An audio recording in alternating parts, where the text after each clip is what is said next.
influx of, there we go, thanks, appreciate it. Yeah, our influx of new attendees has started to trickle, so I vote we gotta go ahead and get started here. Yeah, so welcome everybody. My name is Ryan Davis. I work for the Alliance for the Chesapeake Bay, and you have not stumbled into this Zoom room here. You're here because you're here for our Woodland Stewardship Network webinar. So thanks so much for coming, and we'll get on into it.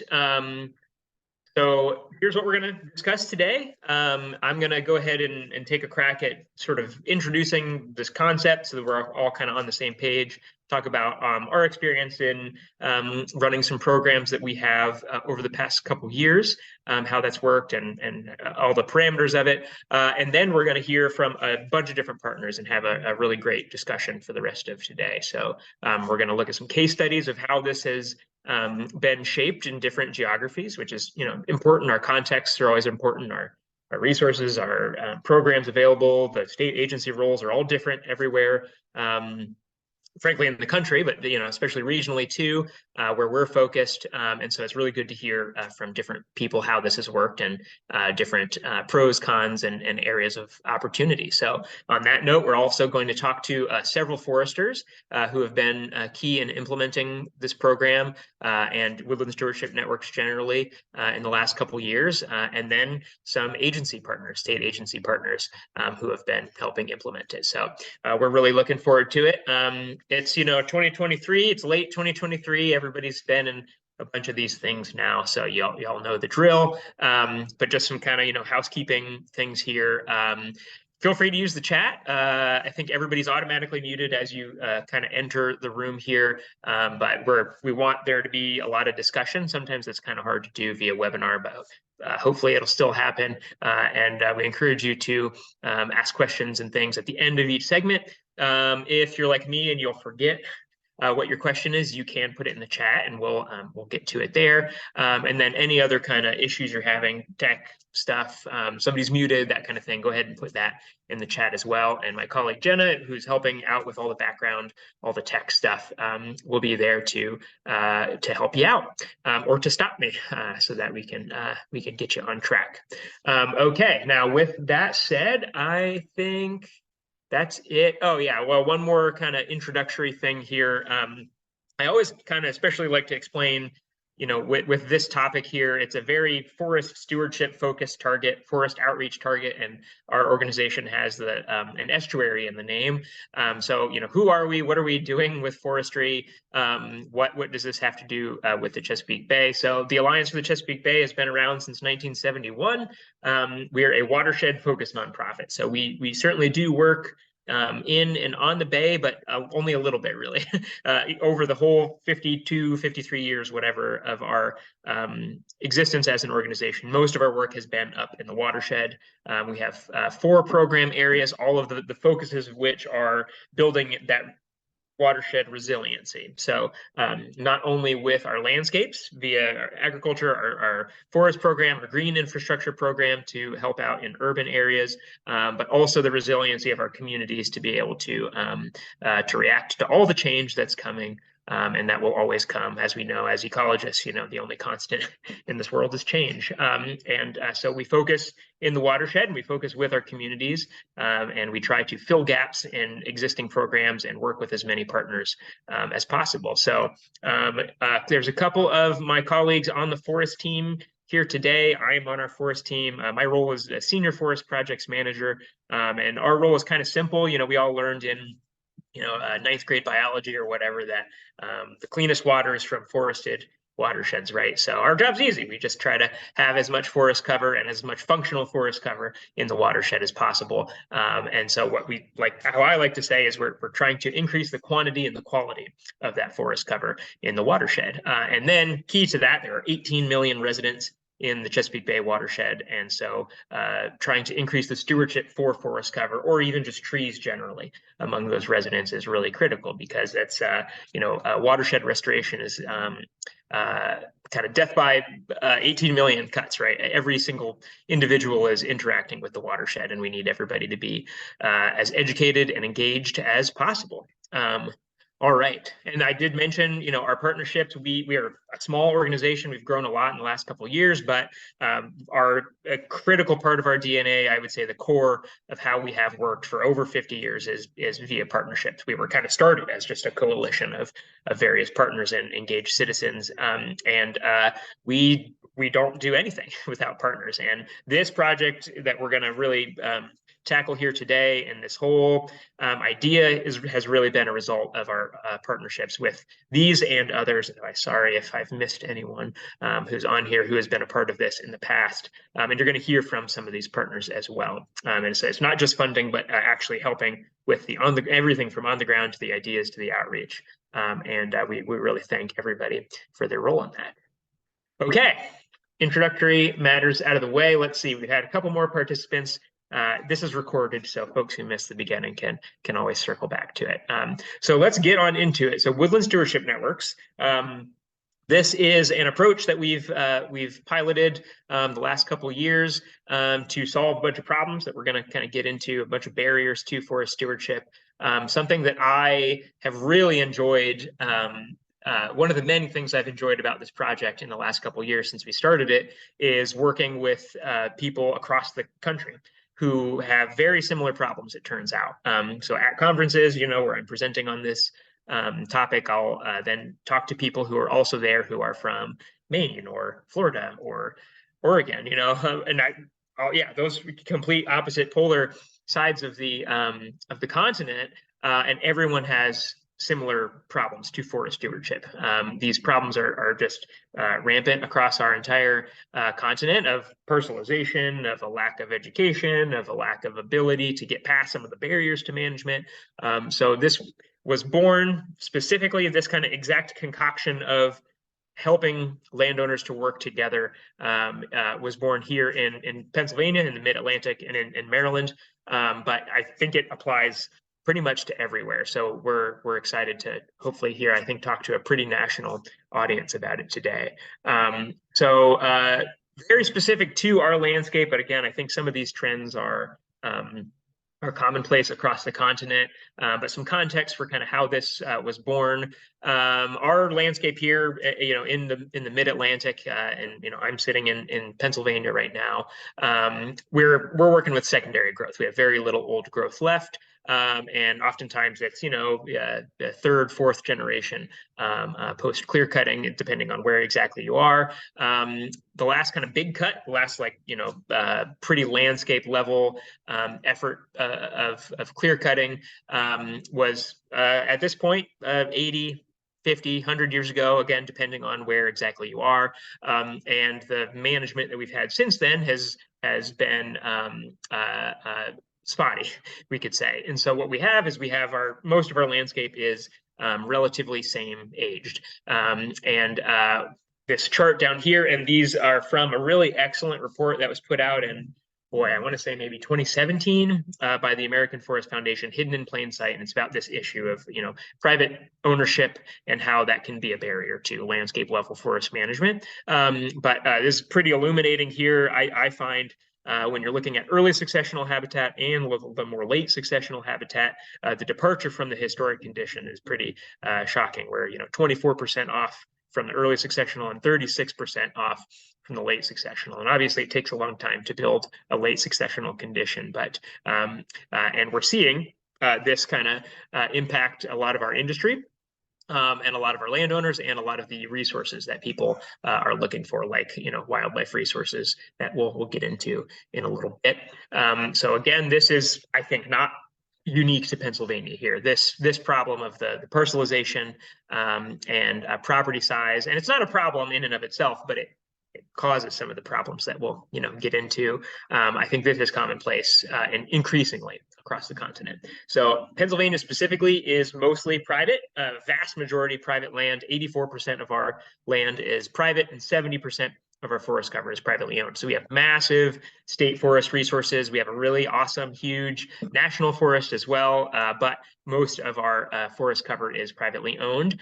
And this is also very important to that management component. 97% of the private forested properties are less than 100 acres in size. Why did I choose 100 acres? Well, because that is what a lot of agencies consider to be a small forest. And, we all may be kind of chuckling at that now, because a lot of the landowners that we're working with, almost everybody, 97% is going to have less than 100 acres. That's just kind of our modern landscape.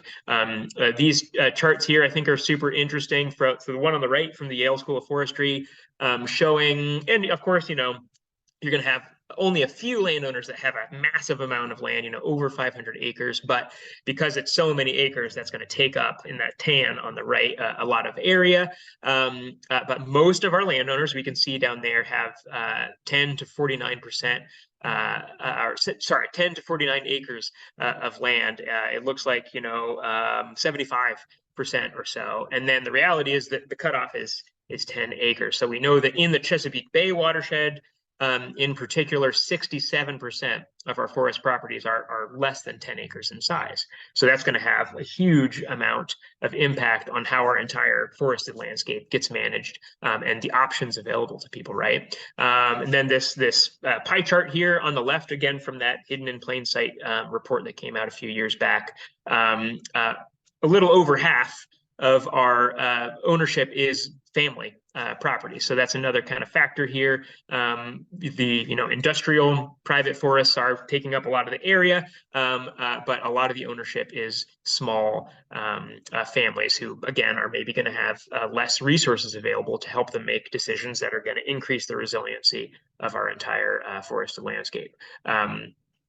So some other factors that I think are really important, and this year, as the director of the forest program, we got to do a lot of Craig Highfield. He's on the call here today. I'm probably giving him traumatic flashbacks here in our sweet gum forest. We have, across the landscape, across the continent, again, from what I've heard from colleagues all over the place, is that we have less opportunities for these, sub-timber products, lower grade products, pulpwood, in particular, even in some areas of the South, which are, for a long time have been kind of baskets of those sort of products. We also, because we have less market opportunities, there's only so many sawmills left. There's going to have impact on the workforce, right? There's going to be less jobs in the workforce to do intermediate treatments that would allow us to get to commercial treatments, or even just to do commercial treatments in a lot of places. And this is a really important factor as well. And these sweet gums are not quite big enough to become pulpwood yet, but give them a few years and they'll get there. No one would take them at this point, probably. So because we have these small parcel sizes, and we have few market opportunities, we have less assistance available, we're going to get a couple things that are likely to happen. And this is what we're seeing, at least, in my experience here in Pennsylvania, and I know, across our region, we're going to get high grading. It's going to happen. And in addition to high grading, where we're depauperating our potential future resources for kind of more short-term gain, we're taking the best quality timber trees and leaving lower quality ones, which then are, shading out potential good regeneration of those higher quality ones. So that's happening. And also on the other end, instead of kind of bad management, to give it a label, we're getting just a lack of management entirely, again, because of the barriers that we're going to kind of get into in a second. So what we're getting across the landscape is a minimal amount of attention towards the canopy that we have, not just its age, its size, but also its composition, its species composition. And we're also getting minimal attention from a lot of our landowners, certainly not all, but a lot, about the regeneration that's available. And so we all have seen this picture here on the right, our fern barren, which is increasingly commonplace for a variety of reasons, but we don't have a lot of regeneration in there. And so, we all know what's going to happen when all the trees eventually senesce. Trees don't live forever. They can live a really long time, but they certainly don't live forever. And if we don't have any regeneration, then that's kind of the end of the line. So what we're seeing across the landscape is a decline in biodiversity and in forest health, and through both of those things, a decline in options for our landowners, period. And so we have less opportunities for even improving things, right? If you've high graded 3-4 generations, you might not have many timber species left that are worth much to start with. And so we might have to resort to things like, artificial regeneration, planting things instead of more traditional forestry practices to get good species composition by silviculture. Most of the people here have been doing this for a long time, but just to again make sure we're on the same page and to kind of explain a little bit better what I'm talking about in case some of this stuff is new to you. We have 2 forest stands here. This is in Clearfield County. This is the one on the right is a participant in one of our stewardship networks, and then the one on the left is just a neighbor that is not participated with the networks. And so on the right there, they're involved in the program. They did prep to make sure we had good regeneration. So a lot of these trees here you're seeing, I mean, almost all of them are oaks. We have a little bit of sassafras and some other things mixed in there. But we have some advanced regeneration where basically now that we've opened up the canopy with a pretty heavy thinning, a pretty big release cut, now we are fostering that new generation to become the dominant canopy generation there in the forest. And then we have the neighbor here on the left that has not prepped the understory at all. We don't have any oak seedlings in that barren of ferns, but you can see, well, maybe so you can see some of the oaks there are painted. They are going to do a high grade. It's marked for a high grade, and I'm not sure if it got cut, but it probably got cut. And so we're going to take these good quality trees and that's it, and take them out. And from a lot of landowners who haven't really been engaged and educated yet, they might think that that's a good thing because, a forester's knocking on their door and saying, hey, can I take some of your good trees and I'll give you a decent amount of cash for it. And also, it seems lighter. It seems less intense than what's on the right. Aesthetically, what's on the right is a lot more jarring. But on the left there, some kind of important questions. On the road, 75 years, which of these stands is going to have, more biodiversity? And honestly, which one is going to have more oaks, right? Because if they take, half the oaks, a third of the oaks, and they leave a lot of the canopy, so our oaks, which need a lot of sunlight, aren't going to regenerate as well. We're going to have less oaks there in the left, and we're going to have a lot in the right. They love this open, sunny condition, and they will grow quite well and pretty dense in there. And then on the economic value, which is important for making sure we have enough finances to support stewardship activities, which one of these stands is going to be more valuable in 75 years? But importantly, which one made more money this year from the harvest? It is expensive to do these preparatory treatments to leave a lot of excellent trees left because they're good genetic stock for seed sources. Whereas on the left, it's economically efficient to come in there, take the good trees, leave the rest of it, and not bother removing the rest of it or doing any of that prep work. But again, down the road, which for forests is kind of what matters most, I think, our stand in the left, which is super, super common in our region, is going to be a lot less valuable and less biodiverse. And so this is the state of our landscape. And of course, this isn't everywhere. This is in a more developed, urbanized kind of landscape context, but where there's just out of control invasive plants. But if you don't take any management action, eventually you're going to get nothing but invasive plants. They don't really seem to care. And then there's a lot that are pretty shade tolerant, like our wonderful stilt grass, which will inherit the earth. At least that's what it seems like. We have just kind of a barren here of stilt grass and bittersweet. Once the trees eventually senesce, which again is going to happen. And these might have been ash or something, but we never know what pest species are going to have outbreaks too. So that diversity, that resilience is just critical across the board.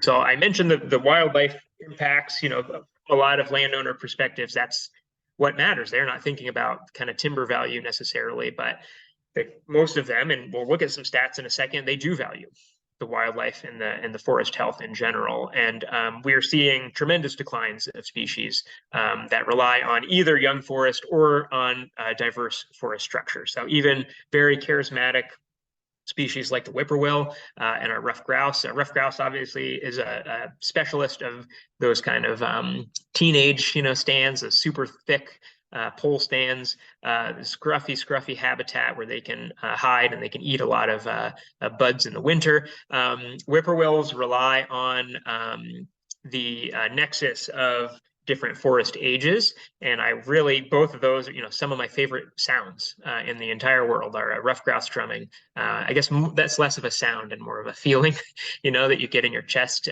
feeling them drumming in the woods, and then the whippoorwill. I don't care if it's the middle of the night and I'm camping and it keeps me up. I want to hear that whippoorwill singing.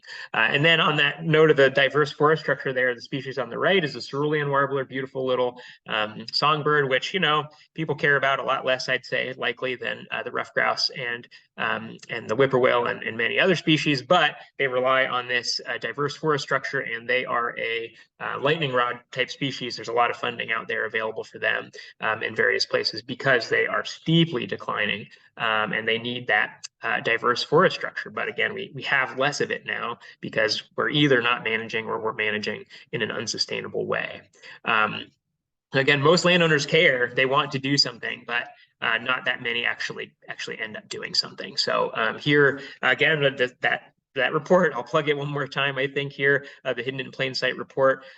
Most landowners, 77% of those family forest landowners say that they're concerned about the loss of wildlife habitat.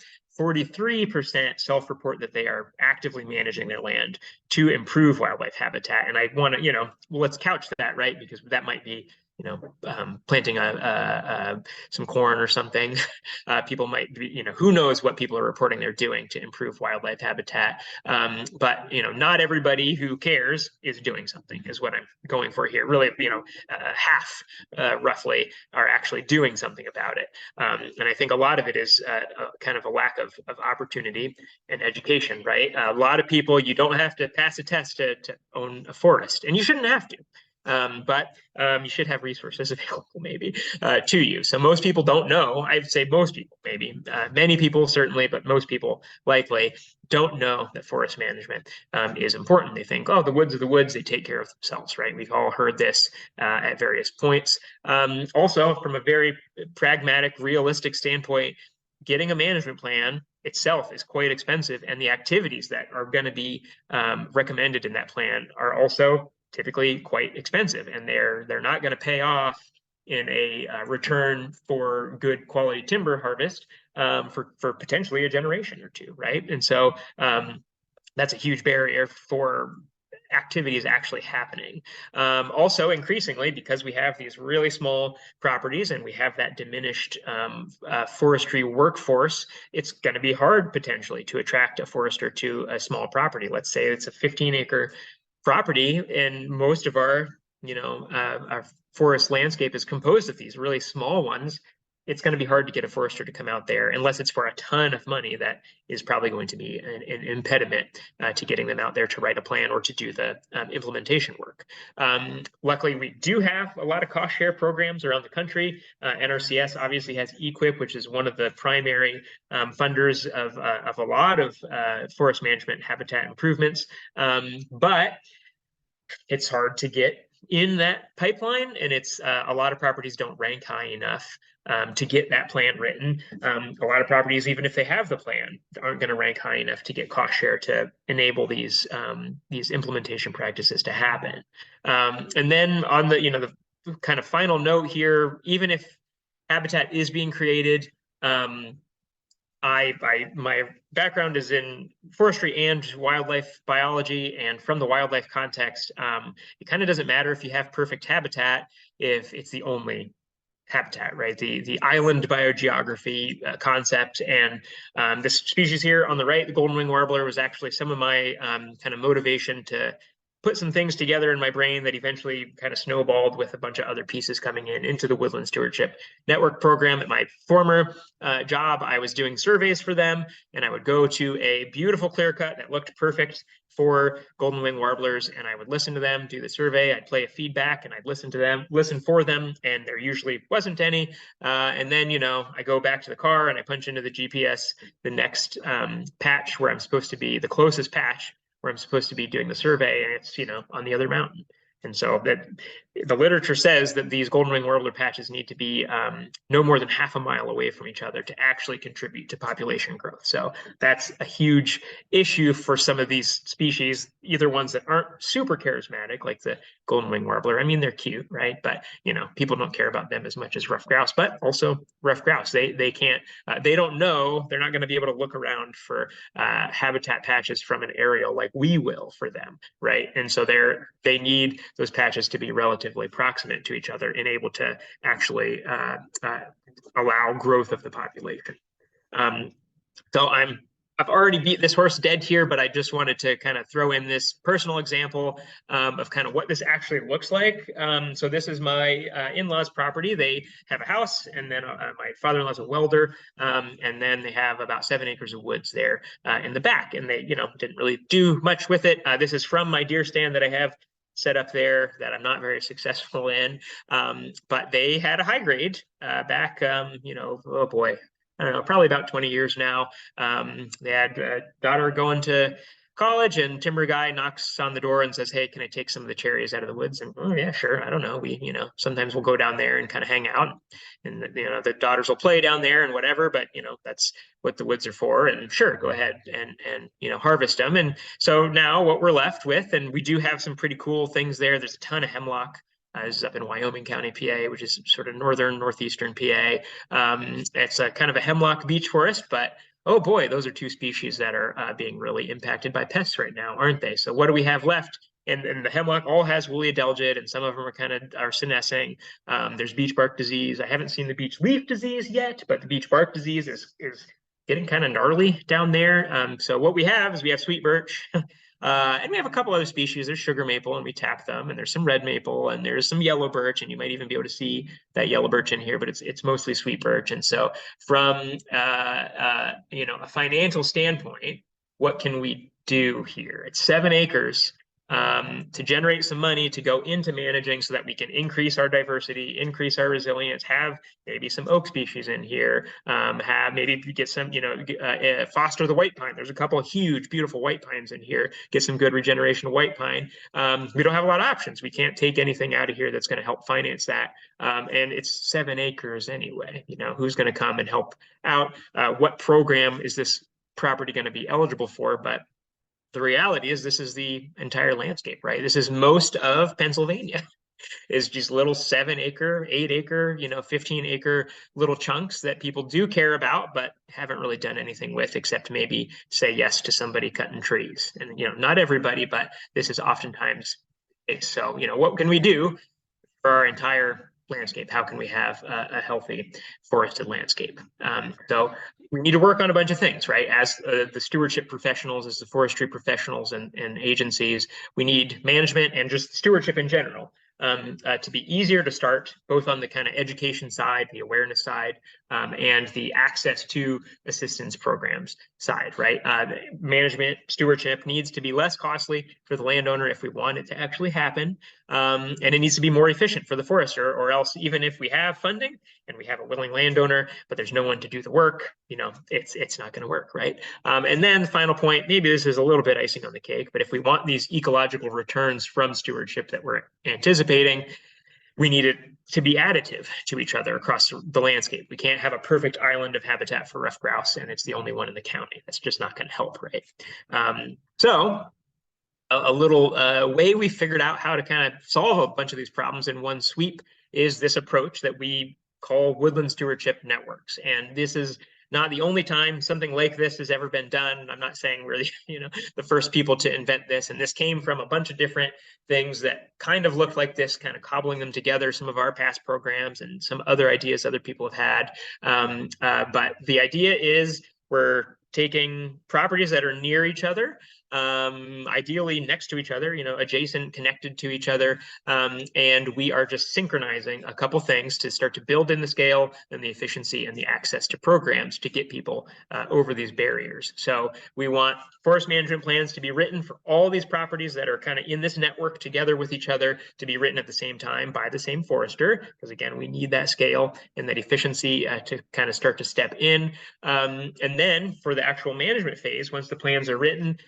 we want the members of this network, they will conduct the management at the same time and with the same contractors or foresters to do those treatments. Again, we got to build in that scale and that efficiency again, because these are smaller properties oftentimes.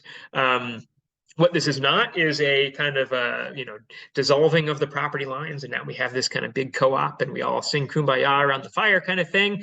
We don't need to pool resources. I think pooling resources and working across property lines is great, but that's not what this necessarily is. That's just, could be a parameter of this. This is just a way to structure things so that landowners are coordinating with each other, increasing efficiency, and we'll get into it, but there becomes this better support network for the landowners too, which is huge. So what we do is, again, we increase the scale, we improve the assistance available, either through conventional programs, through private foresters, but also with the landowners themselves, the mentorship and the support among the landowners. And then we also get better results. We get more management, and the management is closer to each other. So they will have additive effects to each other. So we piloted a program back in 2018 is when we first kind of started working on it. I think this concept can totally happen, on its own. But funding is always great.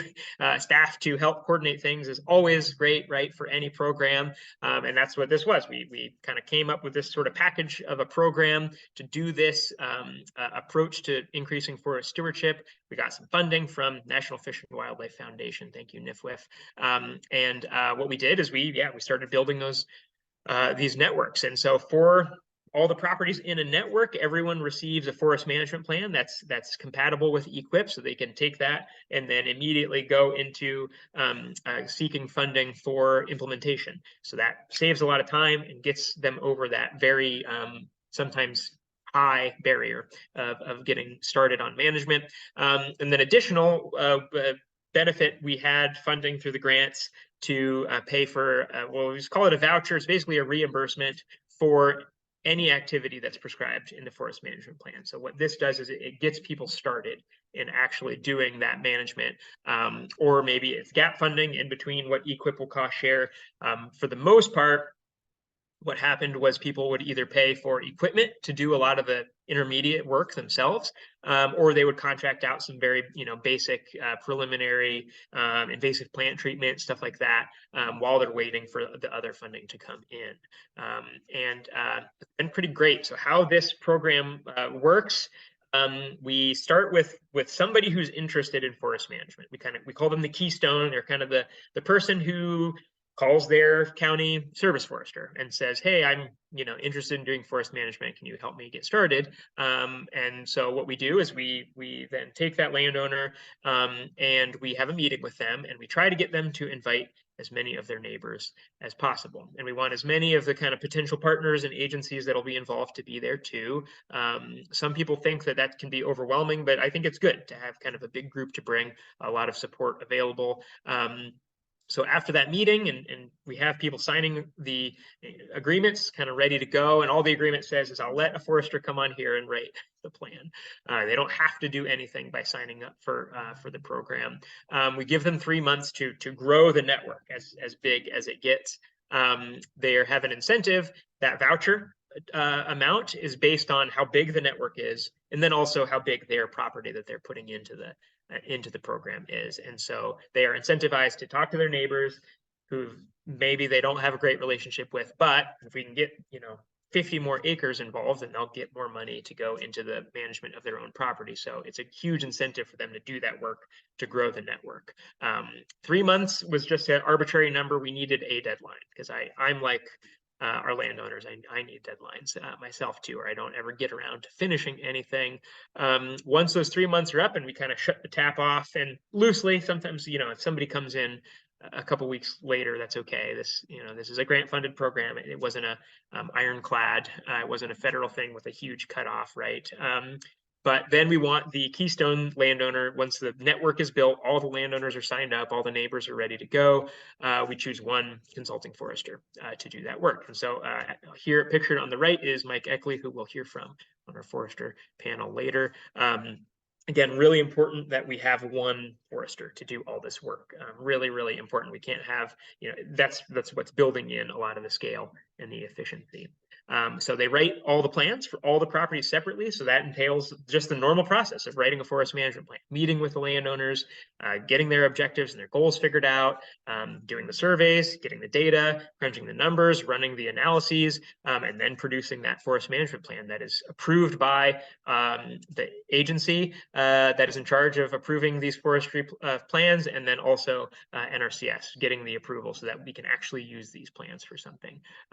Then comes the, sometimes the harder work than doing all the vegetation plots of getting these landowners through the various cost share program processes so we can try to get this implementation going. And again, NRCS is oftentimes the lifeblood of these opportunities, especially for things as costly as like a deer fence. That's going to, a lot of cost share is probably going to be needed to enable that to happen. Once the implementation starts, we have those vouchers that are going to get paid. And again, ideally, they're happening in conjunction with, or maybe as prep for some of these cost share programs. And then bingo, we have active management across the landscape. And we have a pool of landowners who can work with each other to keep things going.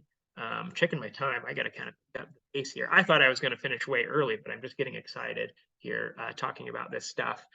So some results of this kind of pilot program. So we've built networks in 3 states so far: Pennsylvania, Maryland, and Virginia. 19 total networks we have. This on the right here is since I'm our PA manager, I only worked on the ones in PA. So 76 landowners total have participated, and we're still building some in Maryland. Some are still growing, and we'll hear from some Maryland partners about that in a bit. So just to do the simple math there, that's 4 times the landowners as networks, which means that for every keystone who said, hey, local agency, I'm interested in doing forest management, we were able to recruit 3 neighbors on average.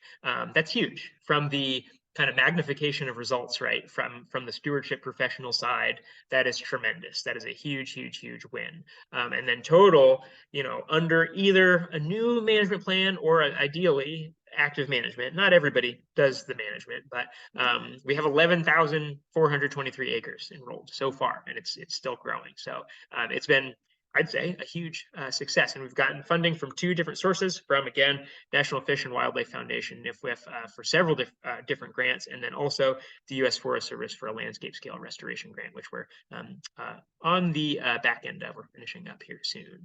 So again, it's been a huge success. We expected some of the results. This is why we thought this would work and why we applied for a grant to fund this pilot program in the first place.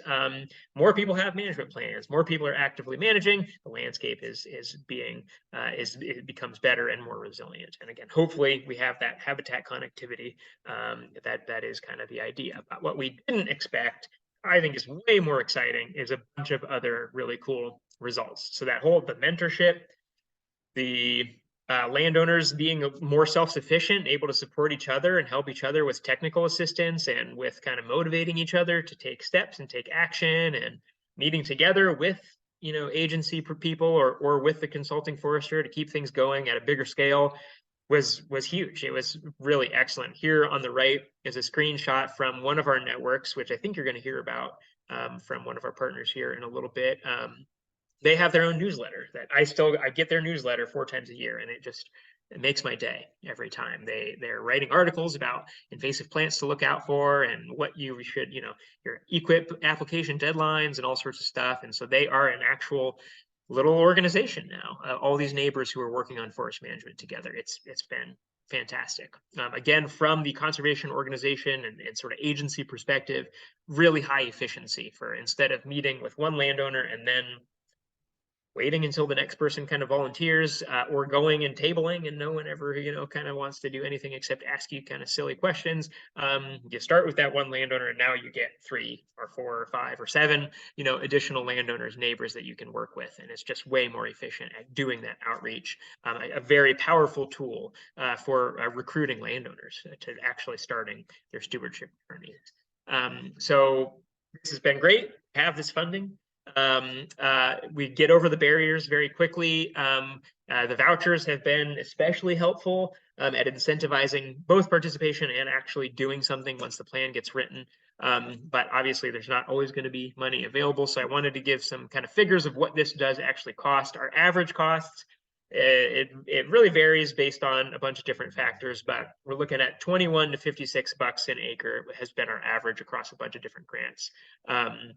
And so that's just participation in the networks, and up to a third of that is the voucher cost. The rest of it is the forest management, and then admin and that kind of thing. So I do think it is worth the cost, but it would require grant funding or something, some sort of program to pay for some of this stuff.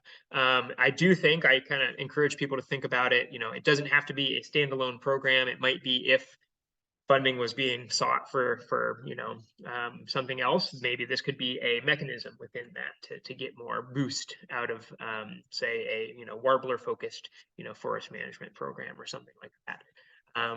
So yeah, again, you're not going to be able to kind of always have the funding. So but this just approach is effective on its own. It's going to be slower. You're going to probably have less participation because that incentive is not necessarily there. But one built-in incentive beyond just getting better prices, per acre because you have bigger scale, and being able to actually attract a forester to come out and do the work. At least in Pennsylvania, the EQIP rankings changed a couple years after we started this pilot. And now if you are part of some landowner network for forest management proposals, you're going to get higher ranking on your EQIP application. So that alone is a good incentive for people to do this. They're more likely to get funding. So this is what the focus of this, the rest of today is going to be, is about how this approach can look differently across the landscape, how it can be tailored to fit what the needs are, what the gaps are, and what the current resources available are. But the approach as its own could be really valuable, especially in our region, but definitely, across the continent. So I don't know if we have any landowners here, but even if we don't, maybe this could be some kind of ways to talk about it to landowners. If you're doing outreach and there isn't funding to do this kind of thing, landowners can kind of do this on their own, right? They can talk to their neighbors. They can get them interested in forest management. And we see that a lot. We always have these kind of little firecrackers out there who are, trying to push the envelope and get their neighbors to do more management. But having those visits as a big group together, or a small group, together with your service forester, with a consulting forester, can be really valuable to getting this thing going all in one package. And then again, in Pennsylvania, at least right now, if you apply for EQIP funds, together as that network, you're more likely to get the funding. And again, you're going to have efficiency even if there isn't outside funding. So to kind of make the pitch a little bit, and so this there on the right is from one of our networks. We have both bear and deer tracks, and bear and deer were there already probably. But you might see them a lot more, and we do have results from this, right? Because there's results from doing good silvicultural management. So the wildlife will respond. That is a huge incentive to a lot of landowners. And then there's maybe a negative incentive there on the bottom. Our wonderful, beautiful Oriental bittersweet. We all wish we could make decisions for our neighbors, right? We all wish our neighbors were managing their properties a little bit better, right? Everyone does, no matter where you live. At least maybe I'm just speaking for myself, but I have a feeling most people do. And this is a way to do that. This is a way to help your landowners to have tools to make good decisions and to manage their woods that will absolutely impact how healthy your woods are. Again, just better results too. So I am a little over what I was planning on talking here today. I think we'll go ahead and go to the next segment. I wanted to have maybe a little bit of discussion. Maybe I'll kind of pause and just check, and maybe we can answer a few questions if there are any. and then we'll kind of take it from there. But next up, we're going to talk about some case studies, one in Pennsylvania, one in Maryland. Really excited about that. Really excited about our forester panel and also our state agency panel. So thanks again for coming today. Sorry, I've already monologued at you, but this is the last you'll hear from me, except just to introduce people for the rest of the day. So yeah, let's take a second to look at our questions and see. Maybe people were just introducing themselves. Great. So yeah, I'll pause real quick. Does anyone have any questions before we jump into our next segment for the afternoon?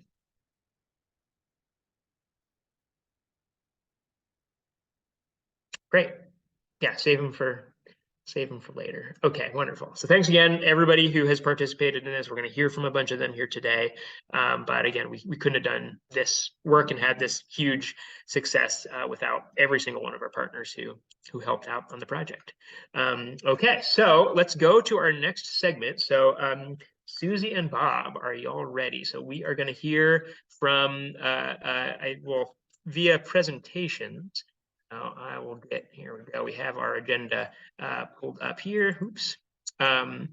Yeah, so Susie, are you ready? So Susie is an ecologist with Clearwater Conservancy. And then we're also going to hear from Bob Swartz, who is the watershed forester for the Maryland Forest Service. And we'll hear about their geographies here in a sec. So I'm going to stop presenting, actually. Susie, are you ready? There you go. So can you share your screen? Let's hope so. Yeah. Okay, can everybody see it? Yeah, you're not in presentation mode, but I can see your screen. There we go. Perfect. Perfect. Yeah, thanks. Okay. All right. So thanks, Ryan. As he said, my name is Susie Yetter. I'm an ecologist with Clearwater Conservancy. And I'm going to apologize up front if my shepherd bursts through the door and causes problems, because he really wants to get in here. So if you see me jump up and run, that's why.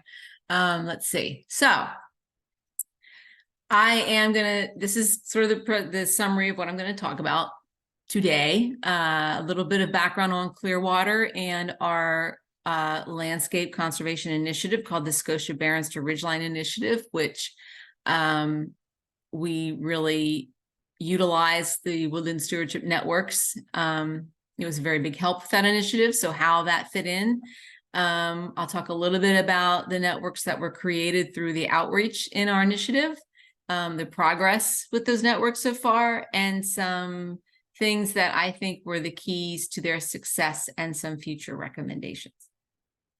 So Clearwater, we are a locally formed, nationally accredited land trust in central Pennsylvania. We've been around since around 1980, and our mission is to conserve and restore our natural resources through land conservation, water resources stewardship, and environmental outreach across central Pennsylvania. We are located in central Pennsylvania. That red star is our location of our office. We're in Center County. Much of our work is focused in the Ridge and Valley section of the Central Appalachians, which is, as you know, a very important migratory corridor in North America. We're dealing with a lot of challenges being in the Ridge and Valley. We've got those alternating forested ridgelines and agricultural valleys that have dotted, residential developments. And so it really results in isolation of certain kinds of habitats and increasingly rare and threatened systems and communities, especially in the valleys where those land uses are concentrated. In 2018, we finalized our 2050 strategic vision, which we call the Clearwater Compass, which guides our work in connecting these communities and landscapes throughout central Pennsylvania, including a lot of the natural features and places here that I have listed here. I'd like to bring your attention to the pitch pine scrub oak barrens in the bottom, primarily because that was a lot of the focus of our Scotia Barrens to Ridgelines initiative. We actually have the largest example of pitch pine scrub oak barrens in the state, in the Barrens, which is why one of the reasons it's a global natural heritage site. It's also an important bird area and an important mammal area. That red star represents our location of the office, so it really is in our backyard. The barrens themselves are in state game lands, but if any of you aren't familiar with where we're located, Penn State University's main campus is essentially right next door, behind that legend there on the map. So there's a lot of encroaching development to this important area and this important habitat. The forests are starting to disappear. The fields are becoming, more developed. And so we're really working to try to keep that important habitat and barrens from being isolated and connect it to the ridgelines. And that's what is really the focus of the Scotia Barrens to Ridgelines initiative. We've obviously, being close to us, conserving the barrens has been a big focus of ours over the years. And the initiative is just a continuation of that. Essentially what it is we started out with a grant, a plan and an outreach grant, where we were looking to prioritize areas in the corridor for connectivity, habitat, and conservation, looking at the landscape. So looking at stream corridors, where we had existing forest that was connected, or where we had natural areas where we could form connections between them. And then we had to bring in the next component of that, which are the people that live in that landscape and control that landscape, or the landowners. And so we started an outreach and education campaign to really bring these people on board and understand, well, okay, where do we want to go, and where are the people that want to work with us? And it happens that we were launching this at the same time that the Alliance was also launching their network program. And so part of our education and outreach campaign was to bring folks together with people from NRCS, DCNR, and the Alliance to talk about these different assistance programs and things that they can do, and types of cost share programs to help them improve the health of their woods. Now, what made the network program so crucial for us is we had four main strategies here. We were looking to connect through streamside forests. We have a riparian conservation program. We can cover that.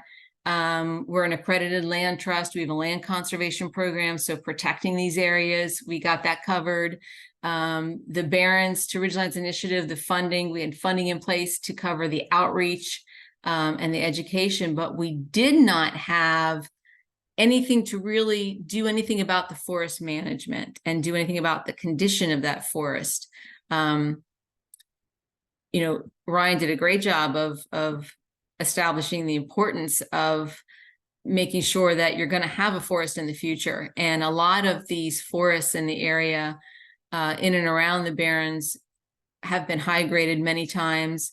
There's a lot of deer pressure. There's not a lot of regeneration. Forest management has to happen for these forests to still be there long term and maintain those connections. And we didn't really have a way to handle that component, and it was a really necessary component. So the Alliance coming in and joining us was really a win-win situation, because we were able then to offer people free forest management plans. And so, it's one thing if you get people together in an outreach, event, you get them on board, they want to do something. And then what you say, okay, well, let's put in an application, and in 6 months you might hear something, and in a year you might get something started. You lose a lot of people that way. And so the Alliance was really offered that free forest management plan, and it expedited that process. And so that was really crucial to us, I think, in getting the forest management side of things in our initiative going. So this is essentially this map shows the Barrens, the adjoining ridge lines, and where we have potential pathways to connect them through our, conserved lands, our riparian stream buffers, and our forest management. And we were able to get 2 networks going in the pathways. And I'm going to talk a little bit more about each of those. Let's see. Starting with the Tadpole Moringa Network. We had 13 families in this network, totaling 17 parcels, around 1,486 acres. And you can see here that these are a mixture of farm and forest. Most of these were farmers, and these were their woodlots. A lot of them had been high graded many times. There was, as I mentioned, there's a lot of deer pressure here. They kind of hit the jackpot for invasive species. They had honeysuckle, multiflora rose, Japanese barberry, tree of heaven, Oriental bittersweet, mile a minute, Japanese stiltgrass. I can keep going on.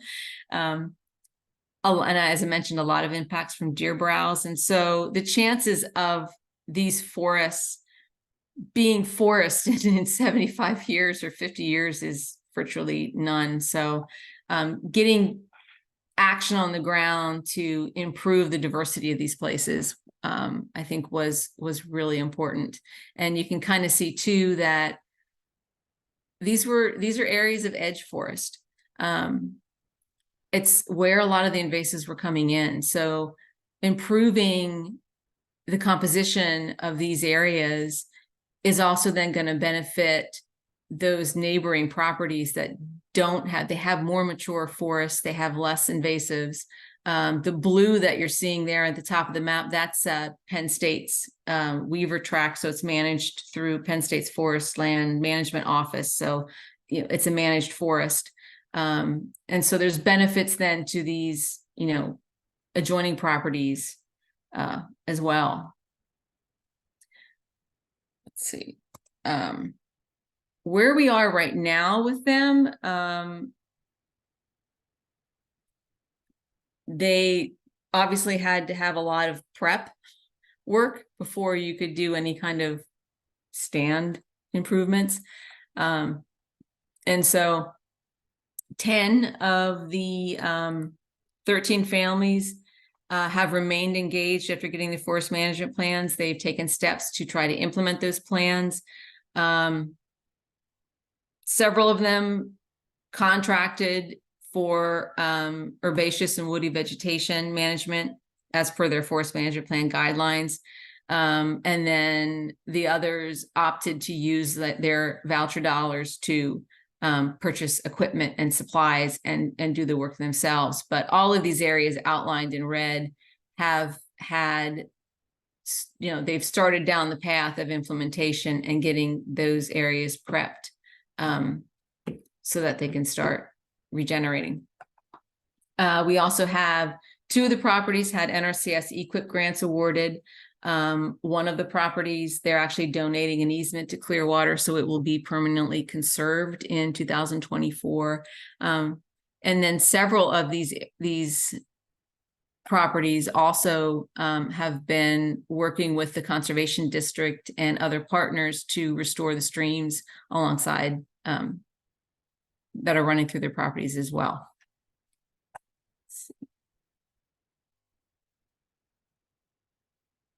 As I said, they're really in the site prep stage. So, I asked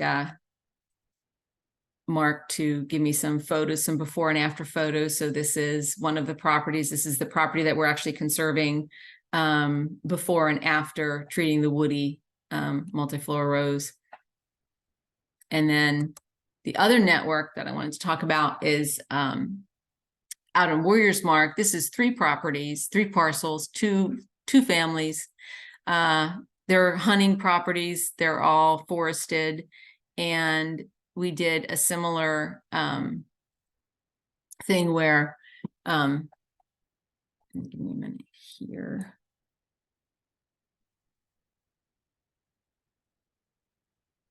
This was one where we have been able to work with the forester who is now doing the contract.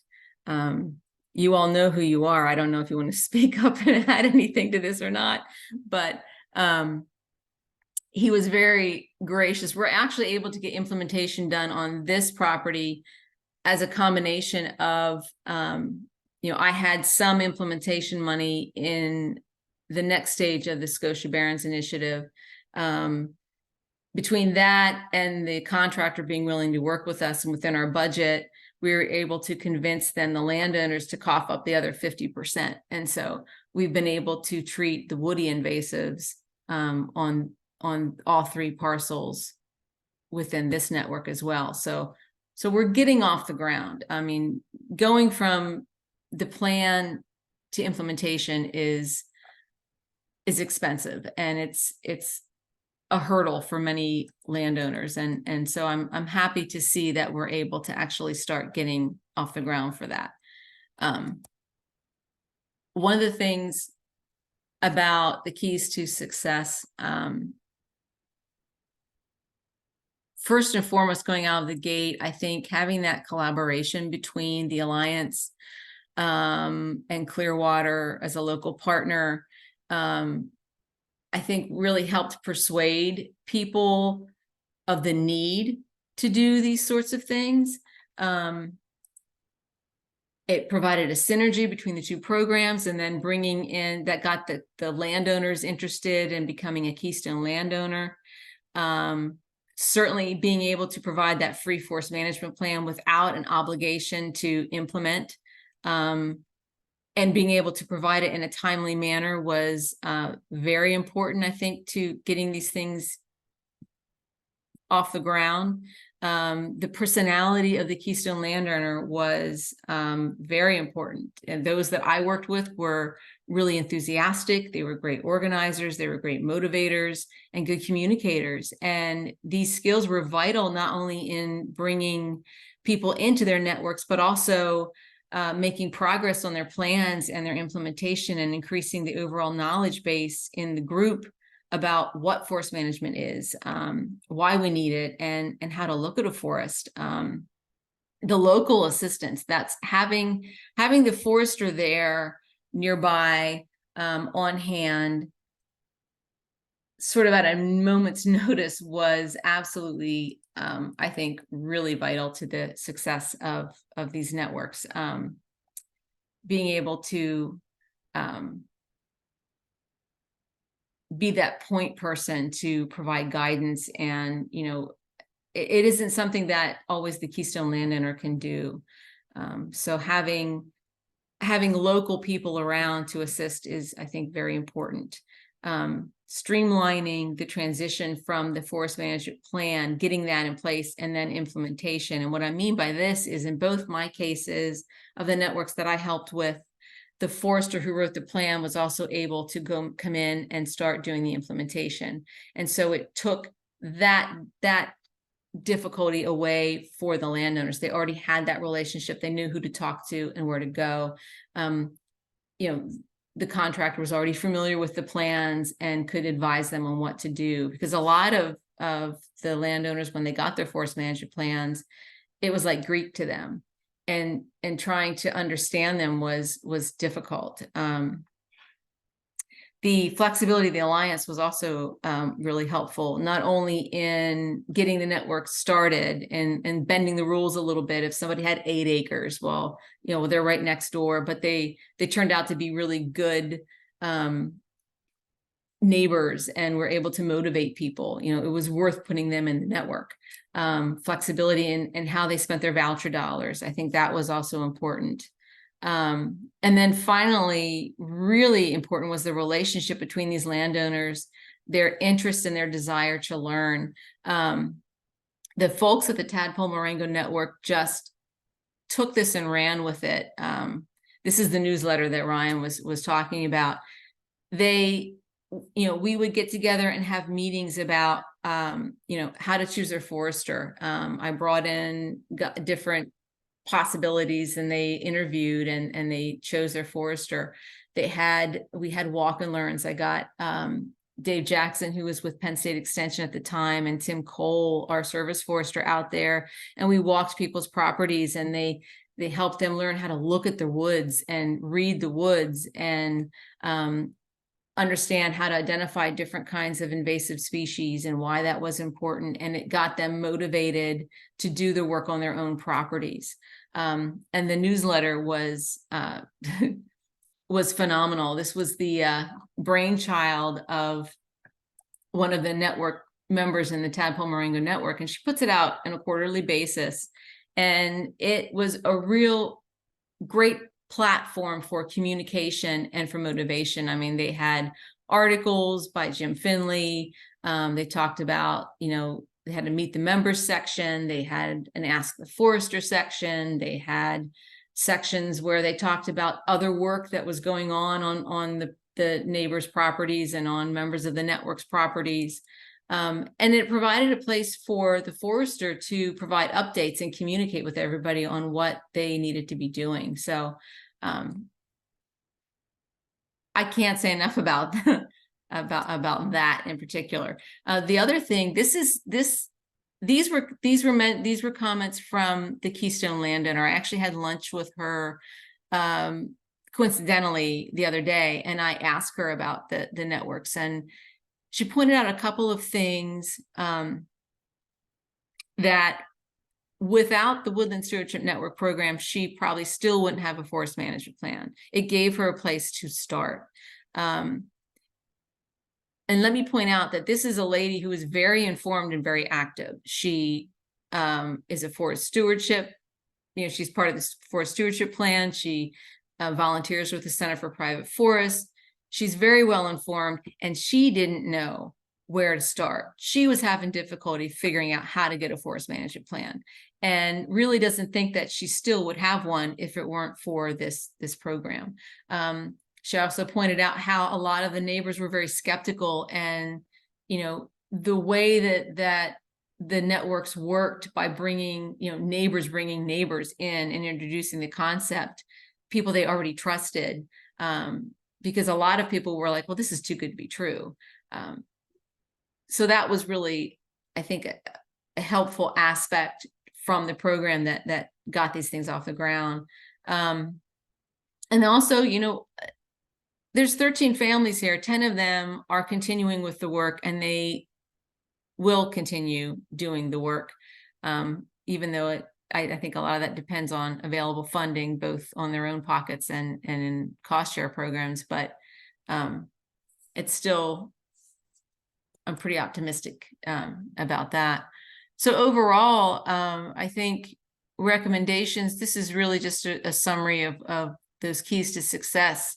You know, provide long-term local support. You know, while the service foresters, the NRCS staff, the conservation district staff, they're all indispensable for this kind of, you know, getting conservation on the ground and this kind of work, but they're spread pretty thin. And so providing some form of additional local support, I think, is really needed. There's got to be adequate funding to get the job done.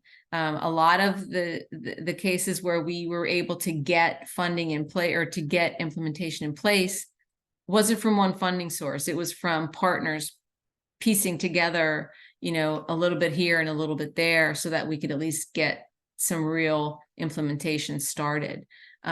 Provide a platform for communication and motivation. Doesn't have to be a newsletter, but, you know, some way to keep people communicating and involved. And then streamline that with other assistance programs. And this is just the kind of no-brainer that Ryan had said about providing these forest management plans that were already meeting NRCS standards so that they could be approved for implementation in programs like EQIP. And with that, I take any questions if anybody has any. I think I need to stop sharing.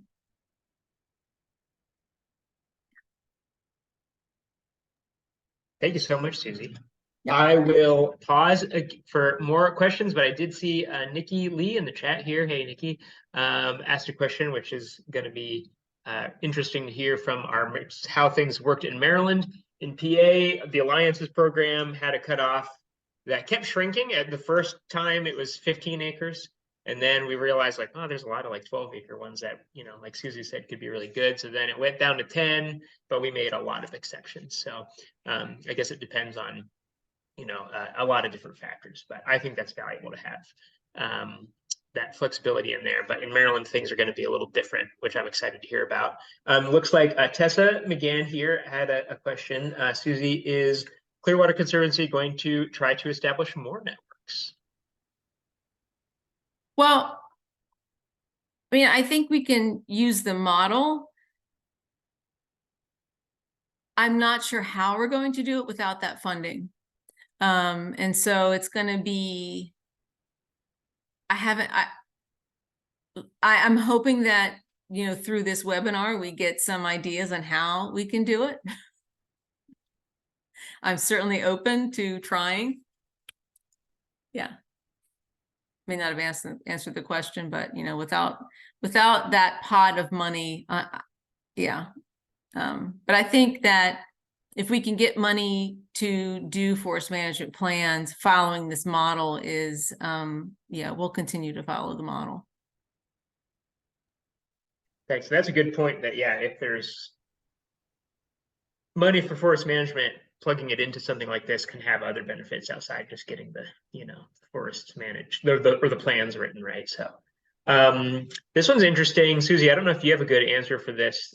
Tree farm is kind of a funky thing in PA. It's a little different than it is in other places. But Lucy here asks, do you have a state tree farm program? And if so, how do the networks interact with it? So I don't know if Susie, if you have an answer for that, or maybe we should ask John with DCNR, who might have I don't have a great answer. I mean, I know we have a program, but I'm not really sure how to answer that one.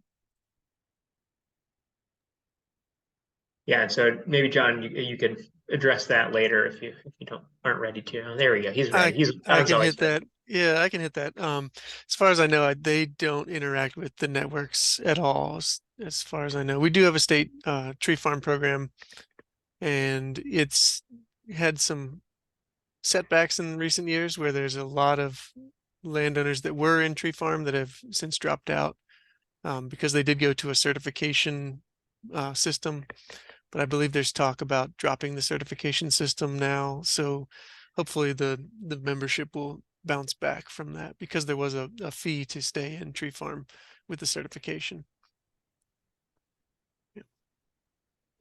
Thanks, John. Yeah, I know from the, my folks who have kind of cross-pollinated with around the country, it's just different in other places. And in some places there is some interaction, their members are kind of working towards this sort of thing, which is pretty cool. But yeah, PAs, we always have to be different.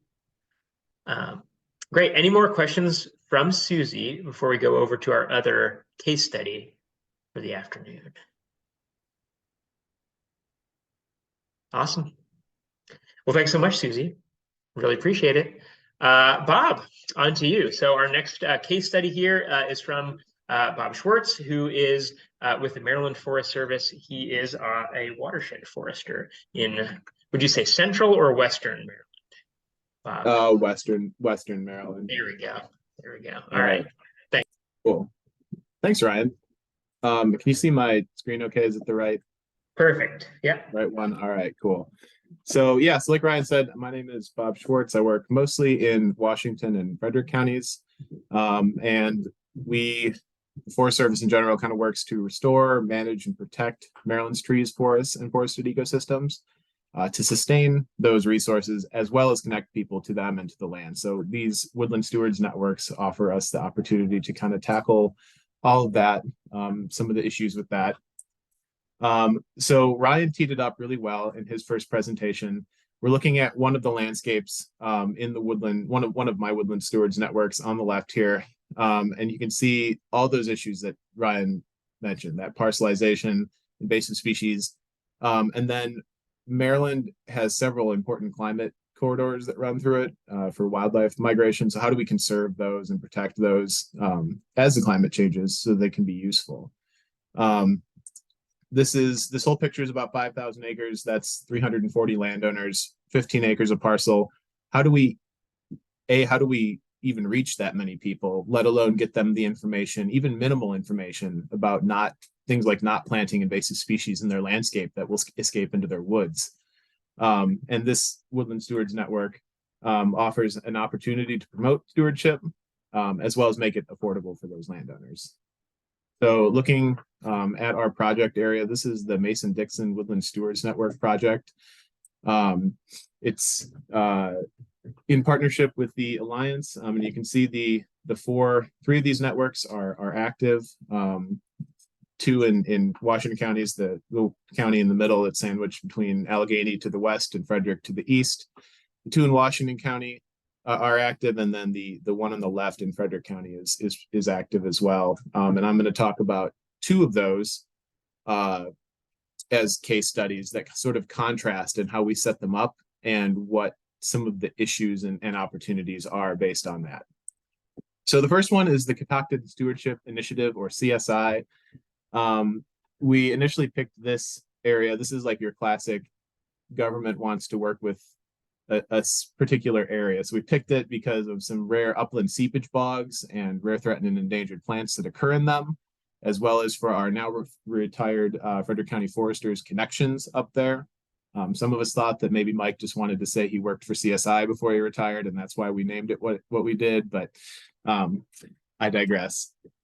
In any case, here's that same landscape, and this is actually a kind of a pie-shaped wedge between Catoctin Mountain Park to the north and east, along with Cunningham Falls State Park, and then Gambrel Park and Frederick City Watershed to the south. So this is a piece of this, like, I don't know, tens of thousands of acres of state or municipally owned land, and right along the spine of South Mountain. So it's one of those important climate corridors as well. And so increasing the management and the landscape diversity here would result in a magnified impact.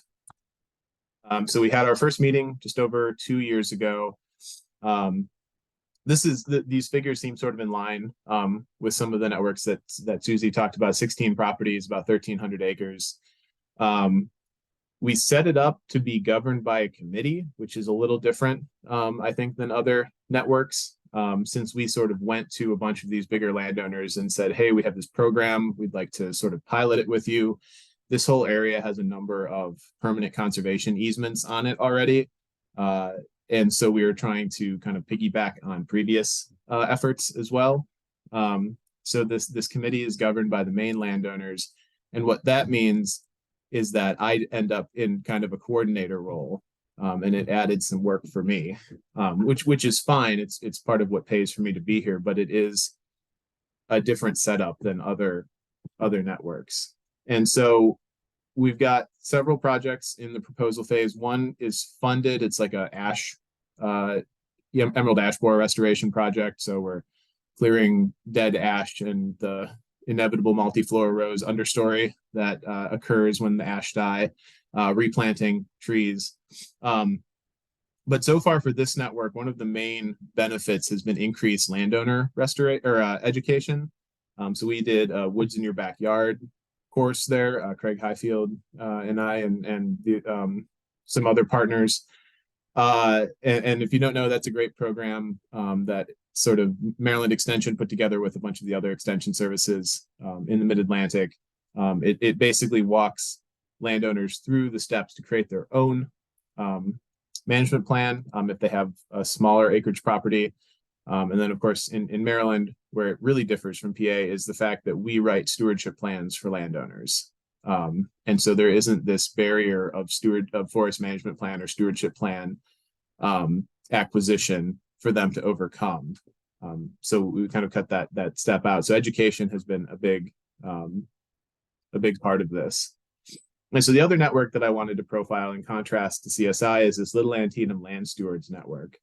And this is one in Washington County. Little Antietam is one of the last sort of cold places. So the U.S. Geological Survey Hood College and some other organizations are real interested in this stream and in the brook trout persistence there. It's fed by karst groundwater, and it is the only priority brook trout stream in Maryland that has less than 90% forest cover in it, and yet they continue to persist.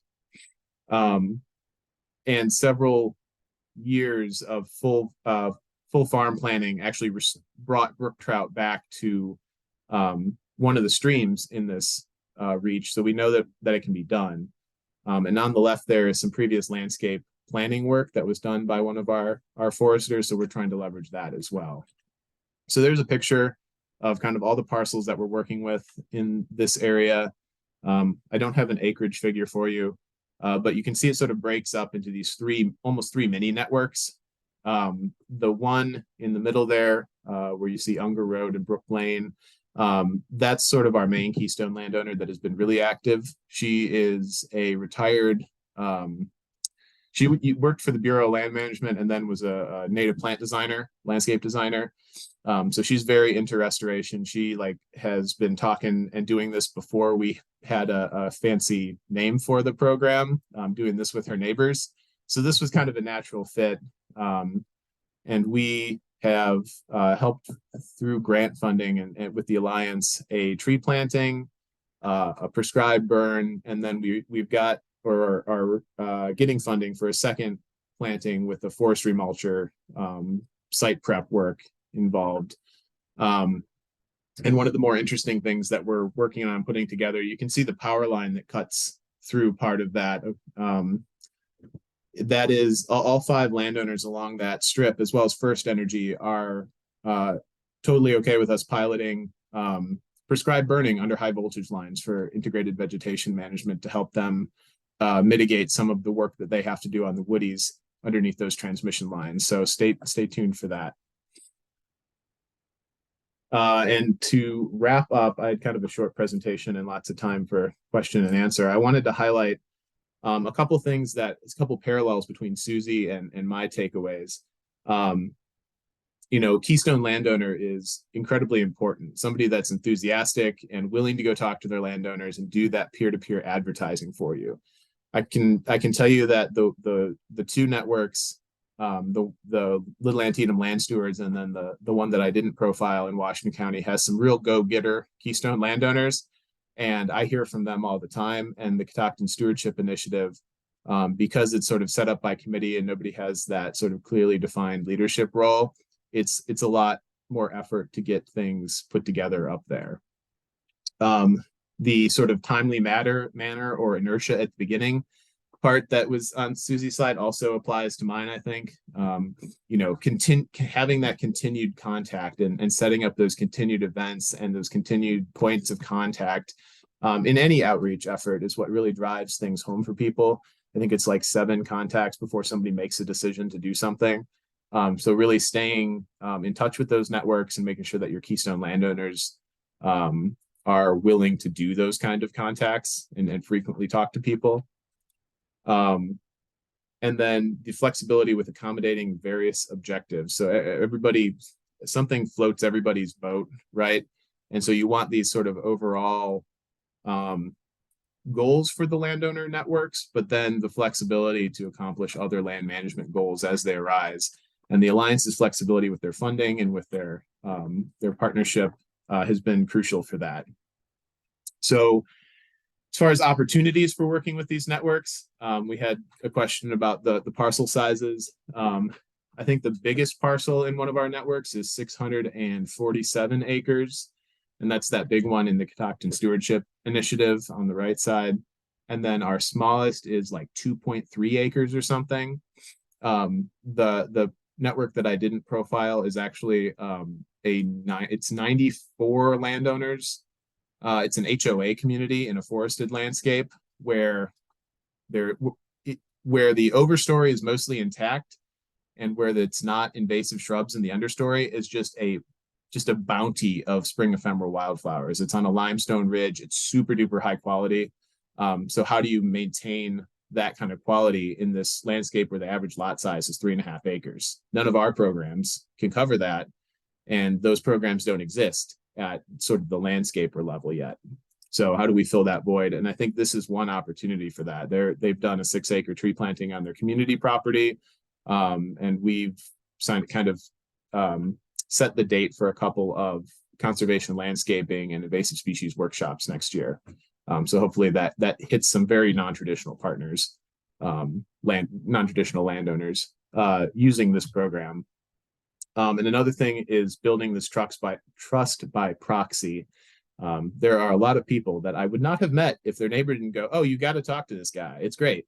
And then they have me on their property because they trust their neighbor. And, once you start talking to somebody, it's a lot easier for them to warm up to you than if they just don't talk to you at all. So I think that has been another really important opportunity for using these Woodland Stewards networks.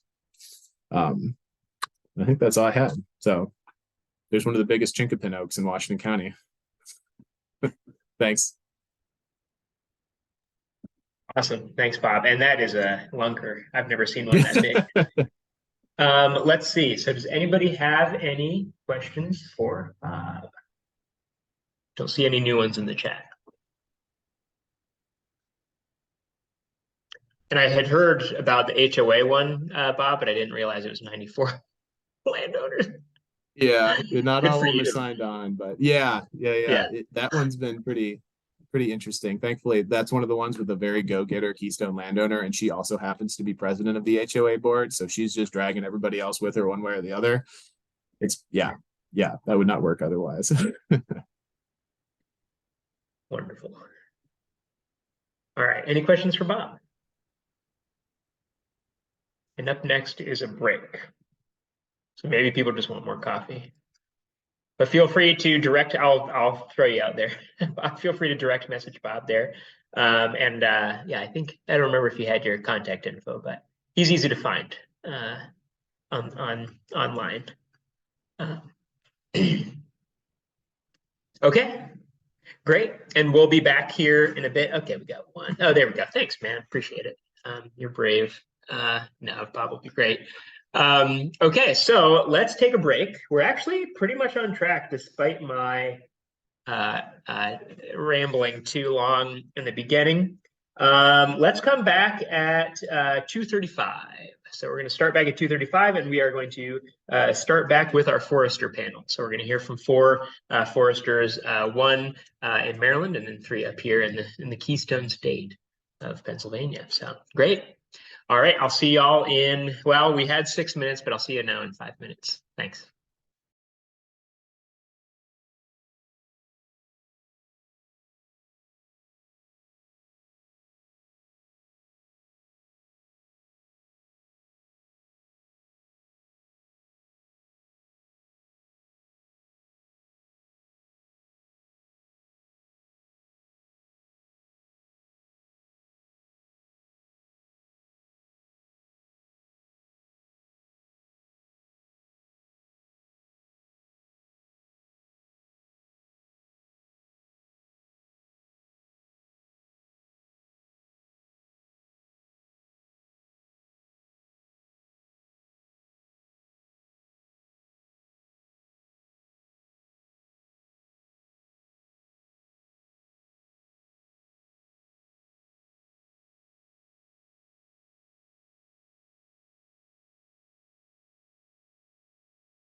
Hey, Mark, sorry about the confusion earlier. I did that on my phone and it just was completely wrong. So I'm glad you made it in. No worries, Mike bailed me out. That's our guy. So on that note, it is 2:35, so I hope everybody had enough of a break. I certainly got some more caffeine that I'll be enjoying the rest of the time here. So yeah, Mike, Josh, and Aaron, if y'all could turn your cameras on and join us here. So we are starting now our forester panel. How this will work here, we've got 40 minutes for this section. And I've got a couple questions to kind of get things started. And then we would love to, have questions from the audience too. So Mike, are you here? Aaron and Josh, are y'all here? I know I saw Mike and Josh earlier. Maybe people are still out on break.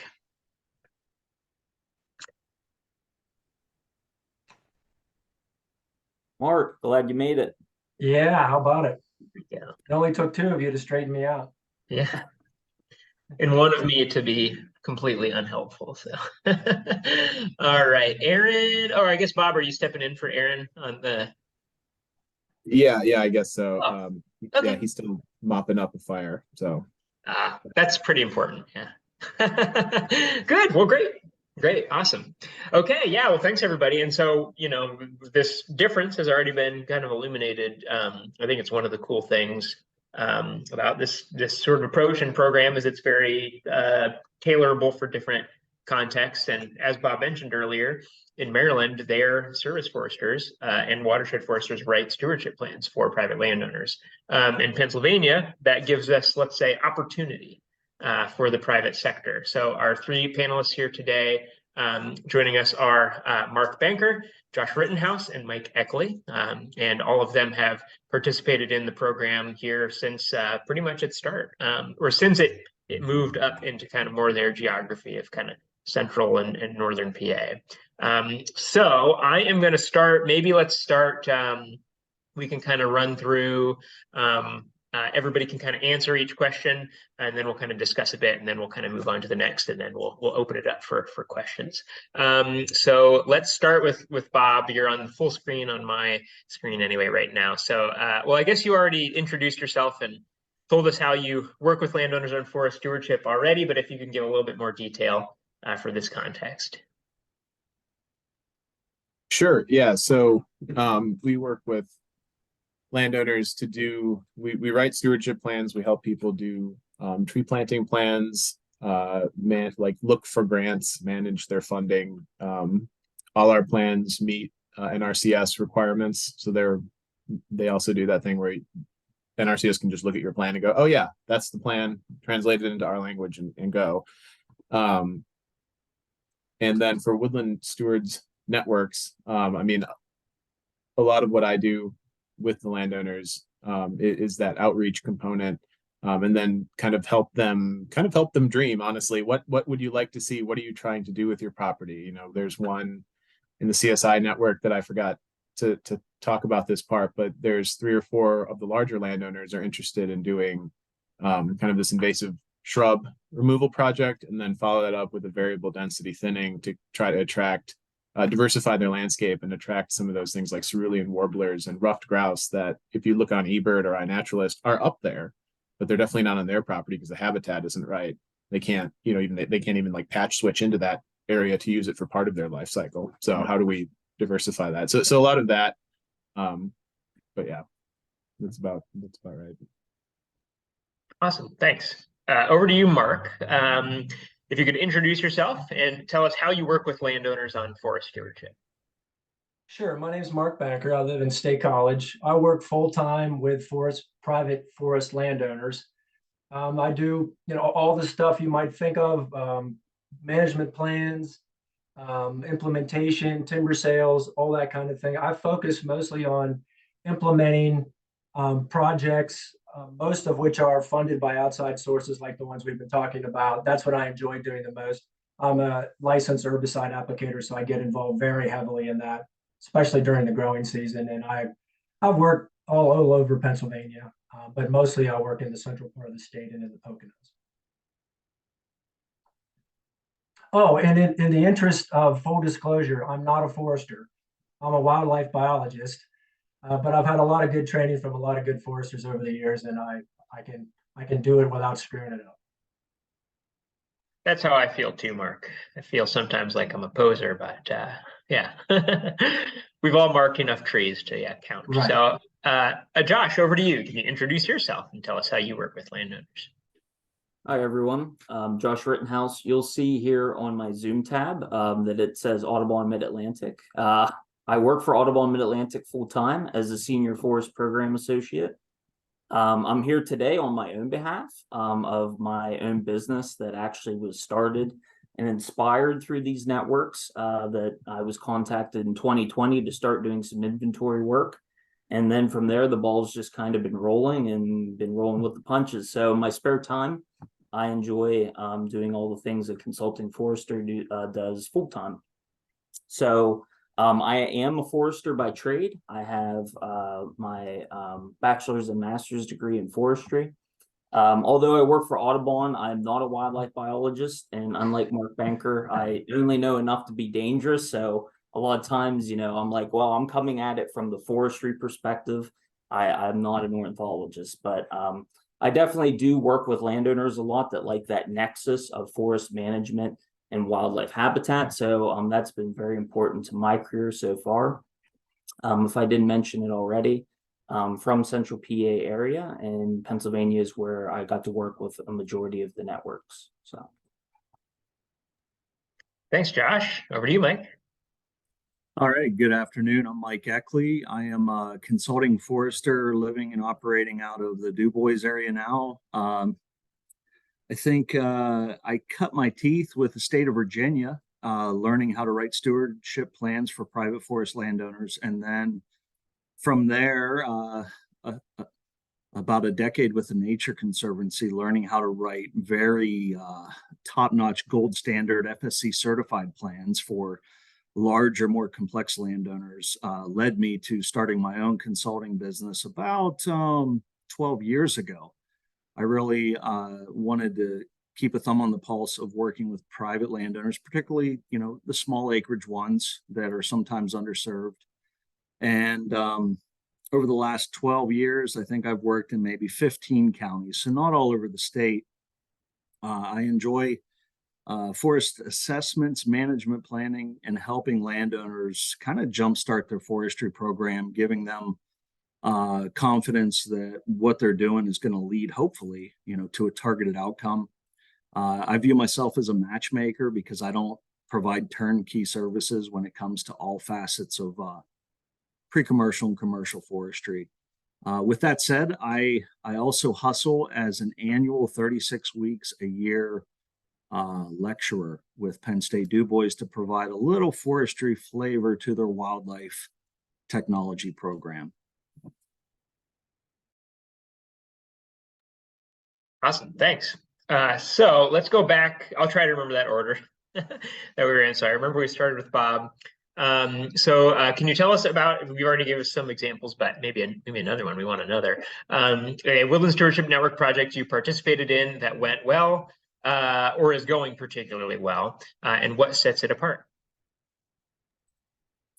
Yeah, so I think I covered this a little bit, but yeah, the small HOA community, when I first started working with them, really identifying the gung-ho president of the HOA, it wasn't that hard. She made herself very identifiable, but spending the time talking with her and kind of brainstorming with her before we met with the rest of the HOA board, she's the driving force behind that. And so when things sort of got not tough, but when the rest of the board was like, well, why are we doing this instead of this, and why are we doing not doing that, or why are we using herbicide on these invasives, she was there with their answer, and then said, if you want more of a technical answer, you can talk to Bob. But she right away, she knew what she was talking about. She knew where the project could go and where she wanted it to go, or where the network wanted it to go.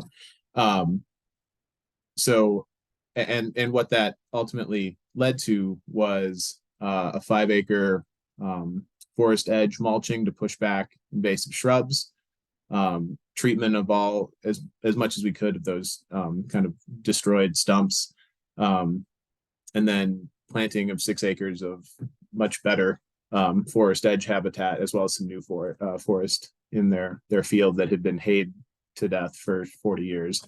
And that was mostly because that mostly happened in such a timely fashion, and the community was behind it, and everybody was on board, even with the herbicide, because you took the time and you educated early on, and you talked to your gung-ho Keystone landowner. So awesome, thanks. Over to you, Mark. I'll repeat the question here. Maybe your memory is better than mine, but I would need it. So can you tell us about a Woodland Stewardship Network project you participated in that went or is going particularly well, and what sets it apart? Well, I have the good fortune of having had Susie Yetter already explain the entire network that I was working with.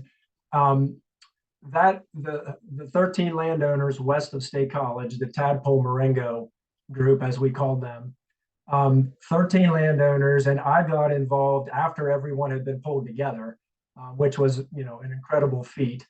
One of the things that Susie didn't mention was that there were 3 different groups of siblings who own their own property involved in this group and are still involved in this group. So that either helped or didn't help. I'm really not sure which way that went, but so that was one of those deals where big family property got divvied up into smaller parcels, and fortunately the siblings were willing to come together and make it. We wrote individual plans, but make it bigger overall. So I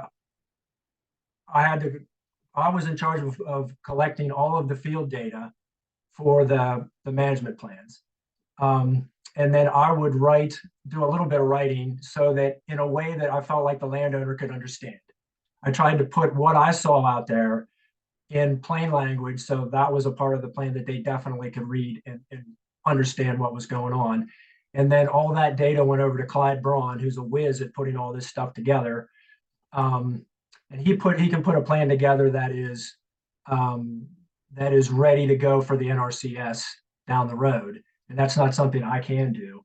So we wrote 13 plans in a year, which was pretty intense. And poor Tim Cole, the service forester for this area, had to read every single one of those and comment on them, as well as the NRCS people and Ryan Davis.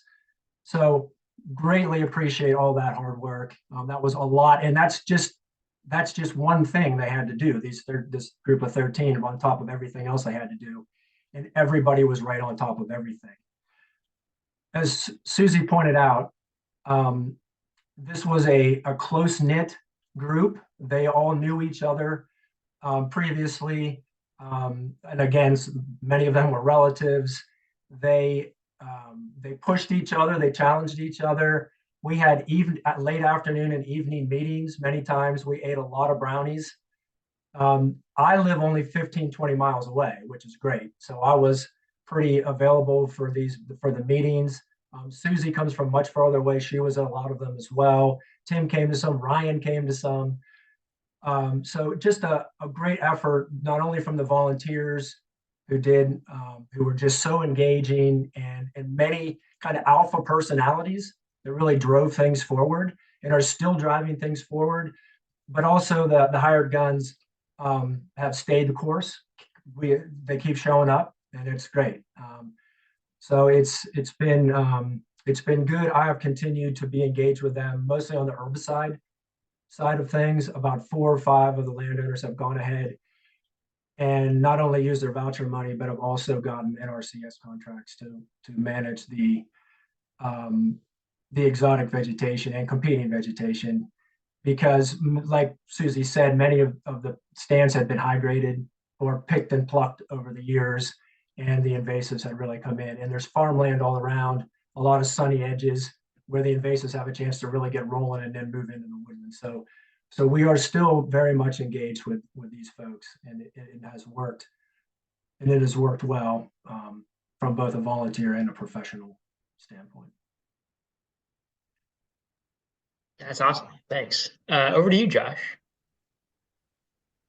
Yeah, Ryan, I'm going to take your question and tweak it a little bit because that I have several folks in several different networks that I have worked with that are currently looking to do implementation, or we have already started doing some implementation of different forest practices that I recommended in the forest management plans that were written and funded through this network.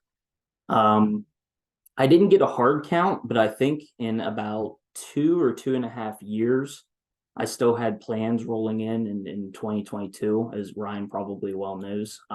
Doing this part-time, I can't knock them out as quickly as other folks, but I had between 20 and 25 forest management plans written, and that probably is compiled over 6 or so different networks.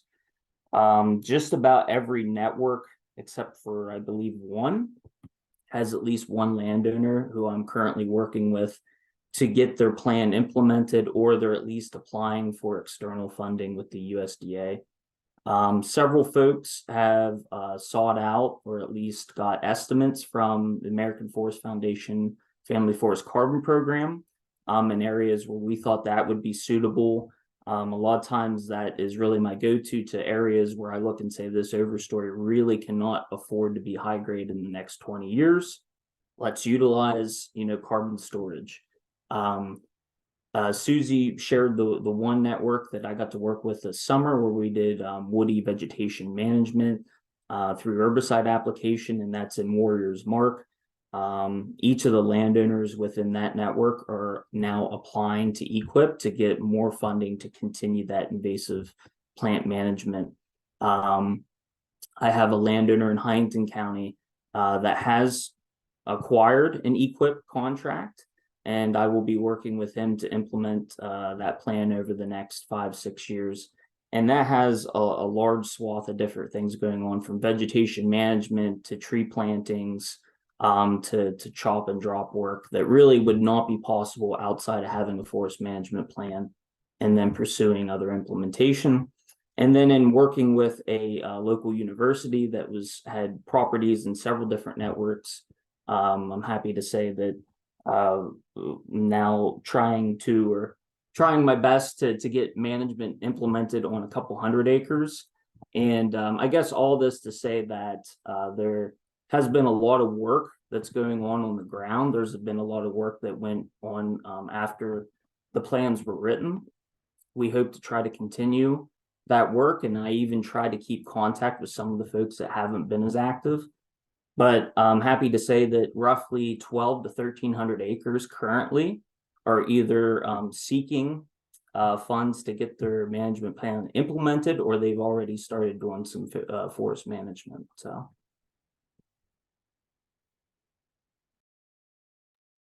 That's awesome. I should have asked y'all I should have done this panel before all my grant reports were due. It would have helped me compile stuff. Okay, over to you, Mike. All right, I apologize in advance if my screen broke and my internet connectivity shows some funkiness at the moment. I think I participated in 4 different stewardship networks, and one of the challenges that I observed was that a lot of the networks failed to adequately engage and sell the program to their neighbors. They had their cohort, their 1 or their 2 or 3 landowners. They had high hopes and aspirations of being able to sell and get the adjoining neighbors. And so I think the weaknesses that could be improved upon is maybe glue together 1 or 2 people, your forester, your conservation, contact with Clearwater, whoever that may be, to try to help sell, because to go it alone was really troublesome for some of these owners. Can I share a screen? I have a very basic presentation that might help with my little narrative, since I struggle to communicate at times.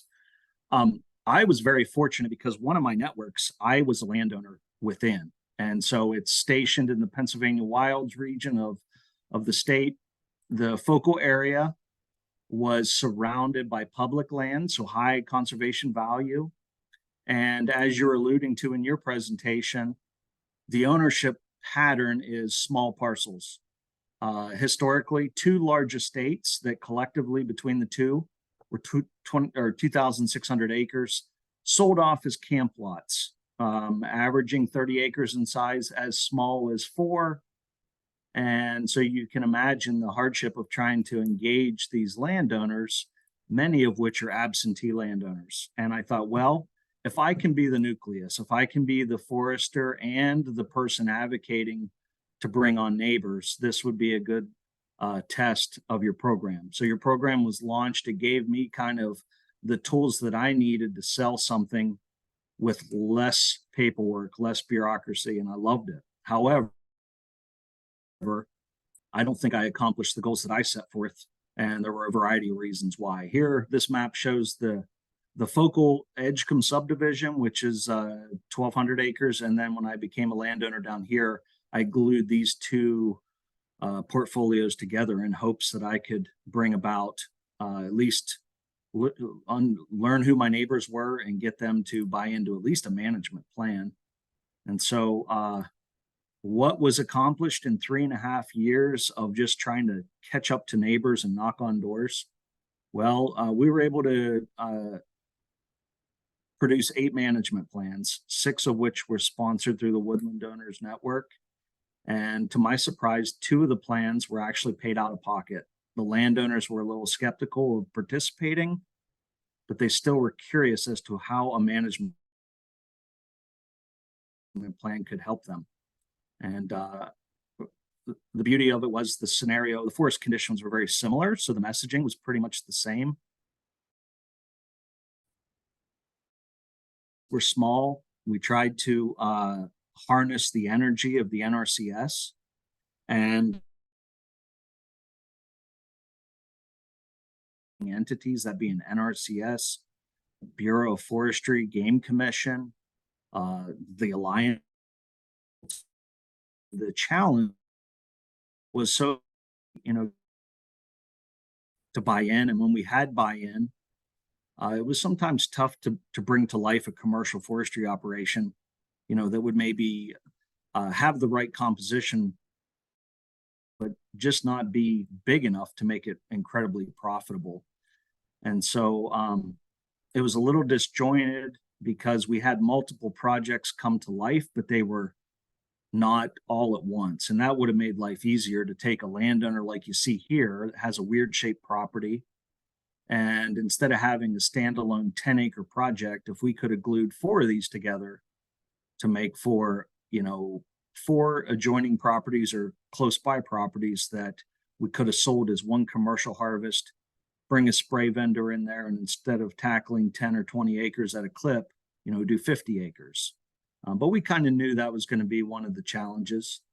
One of the things that was a bright spot was as we were working to cooperation from the network landowners, we had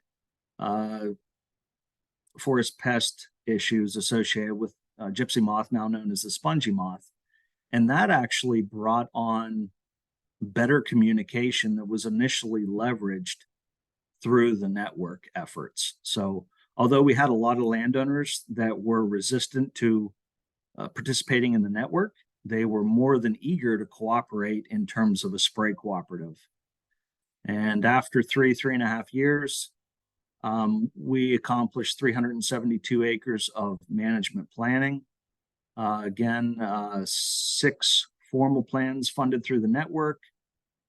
We ended up having 4 NRCS contracts that influenced 105 acres of habitat improvement. We actually had some landowners that paid out of pocket. They didn't want to participate in government programs, but they paid, for example, for fern spray. And then 300 or 260 acres of spongy moth spray and 1,200 acres of go it alone spray effort. And then from an industry perspective, I like to put this in there, we sent 115,000 board feet of saw timber to the local sawmill, and it was, responsibly harvested. All the administrative efforts to, check the boxes for BMPs a lot of firewood coming off the property, and we're regenerating those acres. In hindsight, we only success percent of the landowners that we were targeting. So there's a lot of room for improvement. We did influence 14% of the total acreage.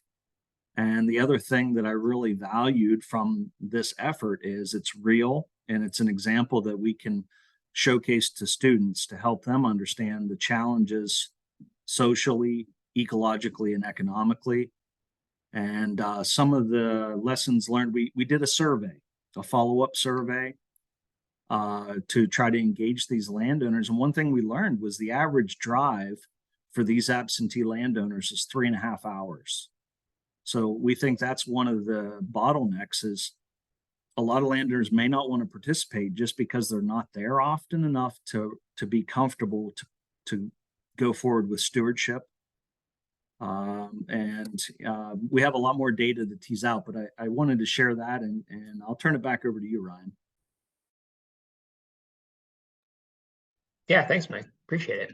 Yeah, that absentee landowner problem I should have put in my PowerPoint too. What huge issue everywhere, especially in various parts of PA. So back to Bob. So the Alliances program was popular partly because it paid up front for forest management plans, although less pertinent down in Maryland. It provided some starter money to fund implementation. Do you think you would still be able to build networks without funding? And how would that change the approach? I would say in Maryland we would be able to. We write stewardship plans, that our service foresters do. There's a lot of money and grants available to accomplish some of this management in Maryland, particularly as it relates to the Chesapeake Bay goals. So, our Chesapeake and Coastal Services has a grant program. Craig Highfield has a very successful Healthy Forests, Healthy Waters tree planting program that includes some site prep. So I think we could get a lot of it done, but not so much. I'm less confident that we could get a lot of the actual forest management done without the implementation money. I mean, NRCS can help cover a lot of that, and we can actually piggyback our state cost share on top of that to get the per acre rate fairly high. But the voucher implementation dollars filling that gap is kind of a big draw for a lot of people that might be willing to do that, but don't want to pay however much that gap is between our combined funding and the total cost of the project, because it's not cheap to do those intermediate practices. Thanks, Bob. Over to you, Mark. Yeah, I think it'd be tough to do it in the way that you guys have done it, and building such large groups and as successfully as you have, especially if there's not a forest management component to drive the economics of it. Obviously, it almost always starts with the control of the invasive and interfering vegetation, and that's very expensive. But after 11 years of doing this, there have been landowners where we're just working with them one-on-one out of pocket, and their neighbors take note of what's going on. I've got a project where we're controlling fern on a big property up north of Lock Haven, and their neighbors are starting to notice and are starting to ask, hey, maybe we could get a little bit of that, and are willing to pay a little bit to get some of that stilt grass and fern controlled. So certainly, it's not impossible to get a few landowners together, but boy, it is a heck of an incentive to have that funding, obviously. Thanks. Over to you, Josh. I will keep this answer brief, and this is from my experience. It's no, it's absolutely not. And that, again, this is just my experience. To set up a landscape approach like the networks did, where you have multiple neighbors buying into the same idea and getting forest management plans written. From the sample of folks that I worked with, there were a lot of folks that had no background in forestry and really were quite leery about, like, why do I need a forest management plan? Well, what's that going to help me to accomplish, And I think that reflected a lot of reluctance to pay out of pocket.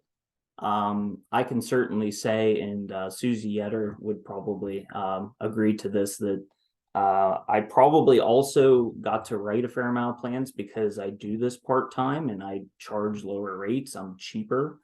So, and this has been told to me even from folks that have a conservation background. Even then, they are kind of weeding people out based off of the rates they charge. So, yeah, to me, absolutely not. I agree with Mark. I've worked with individual landowners, and neighbors can certainly take notice and you know, comment and maybe give you a call, but to set it up the way that the network was set up, it would have been impossible without that funding. Thanks. Go ahead, Mike. Cost share funding was incredibly valuable. Even the voucher funding was relied upon as part of the sales pitch, and some of my were very focused on the voucher funding even after they secured a more attractive cost share component. As me as some of the land rich and financially successful folks are even more frugal when it comes to investing their own dollar in any type of intermediate treatment. So that in and of itself has been a struggle to get folks to co-invest, and without cost share, my success would be greatly diminished. Great. Yeah, we kind of one of the reasons why we were planning on, we wanted to do this well, it was going to be an in-person conference, and then, you know, it kind of turned it into this long webinar. As money shifted, priorities shifted for the funding that we were able to get for a couple years, but there's some potential new ones, and so yeah, it's good to hear that from all y'all, how valuable the especially the specific funding sources are. Because we, you know, if we're going to put in again, we need to fully fund everything that's worked so far, is what I'm hearing.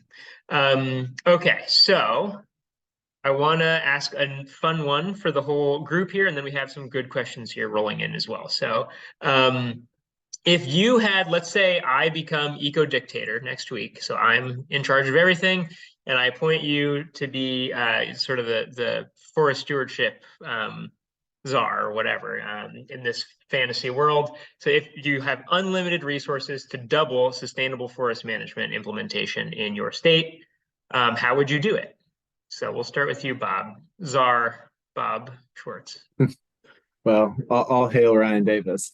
So that's a really good question. I think what would be important is incentivizing some of the intermediate practices that, you know, and the non-high grade harvests.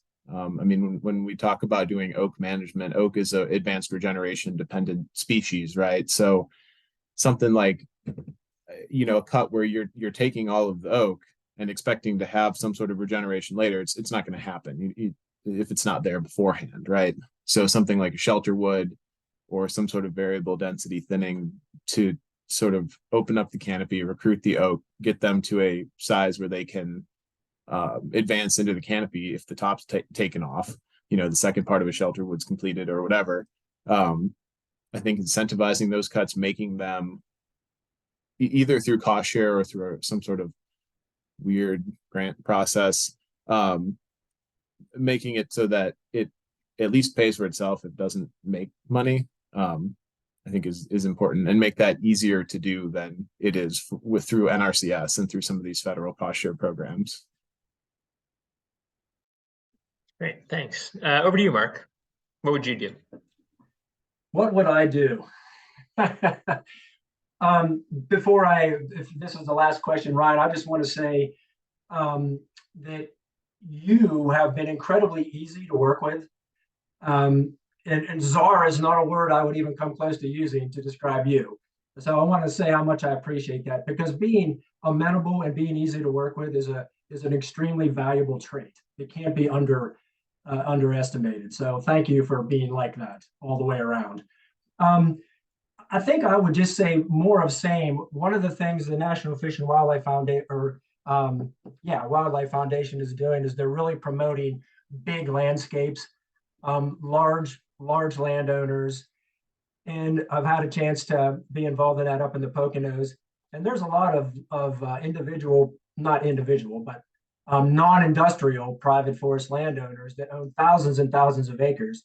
And they're really not going to do a whole lot. But the minute you start giving them free forestry work and those types of things, all of a sudden they're on board.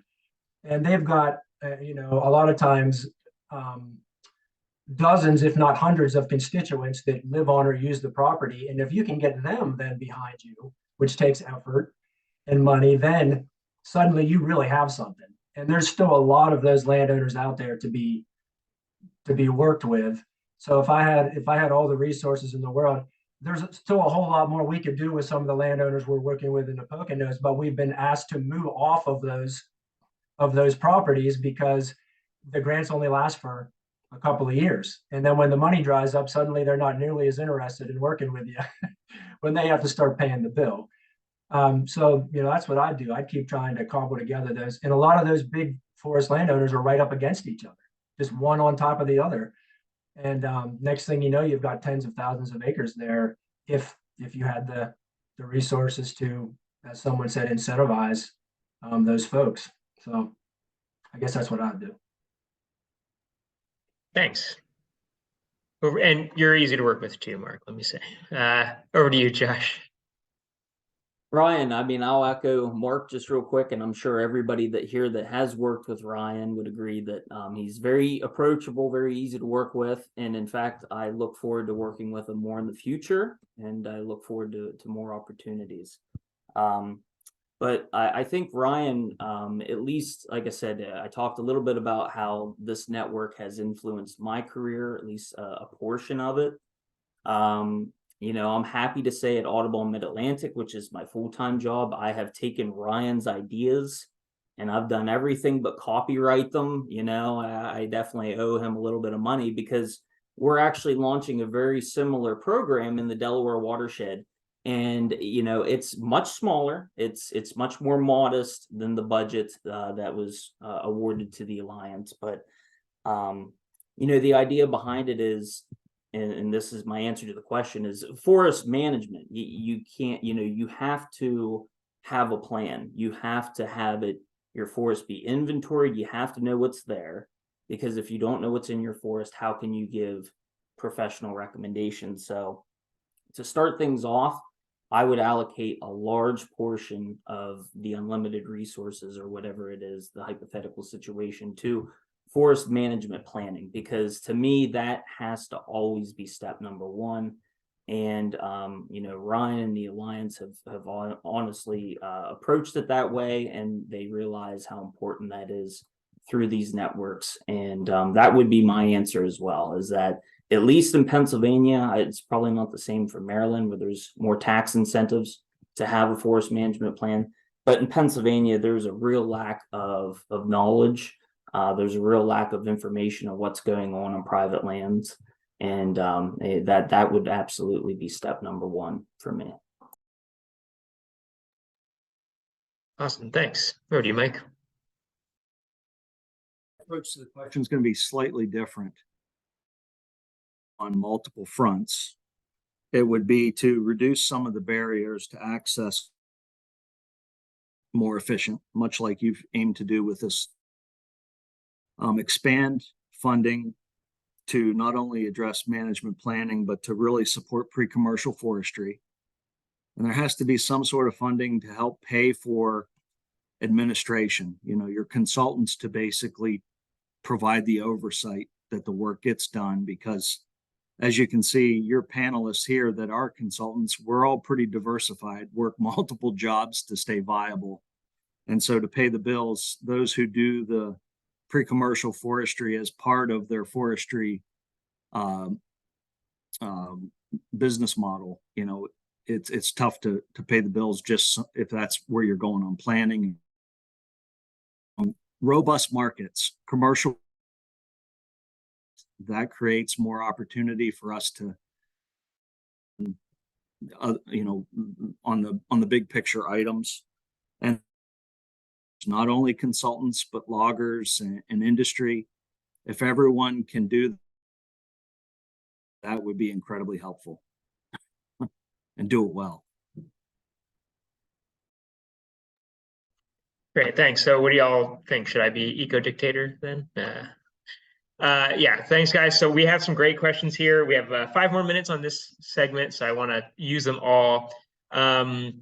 First one, let's go with Katie's. She's with U.S. Forest Service. First of all, she mentioned there is the Chesapeake Wild program that is really focused on imperiled species improvements, which could include a lot of forest management work, and that's a high priority for them. So we are, don't worry, Katie, we're thinking about it hard. It comes out this spring, so quick plug in for that. But her question here, and maybe y'all could just kind of unmute and go ahead and answer if you feel compelled to do so. What are some of the biggest challenges to getting additional landowners engaged in existing networks and for establishing new networks? It's a great question, Katie.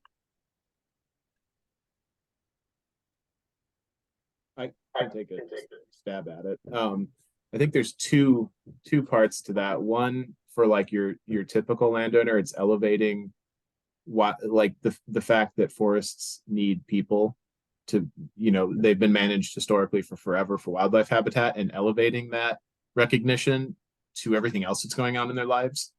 Like for the most part, people have, I know I have more stuff to do than I have time in a day to do. So if I owned a block of forest, that even for me, that may or may not rise to the, oh, I got to go kill some autumn today or something every day. And then the second part is, I just referenced that, like the fact that when you preserve a forest or, you just let it go, that is a management choice. And you can either make that one, or you can make a choice that's going to offer more for everything else that we share the planet with.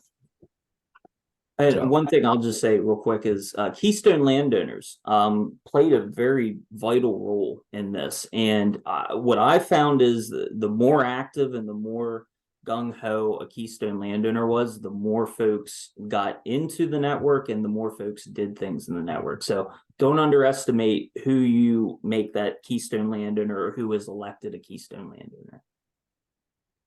It's a good point.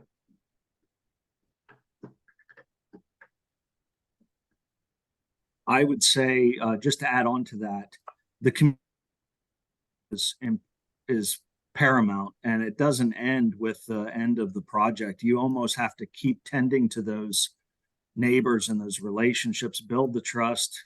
There's so many personality types that require and addressing conflicts before they become a crisis, whether it's road maintenance or whether it's someone's logging during hunting season and it's frustrating a landowner. You got to explain why and try to find that sweet spot where everyone's happy, and it's very difficult.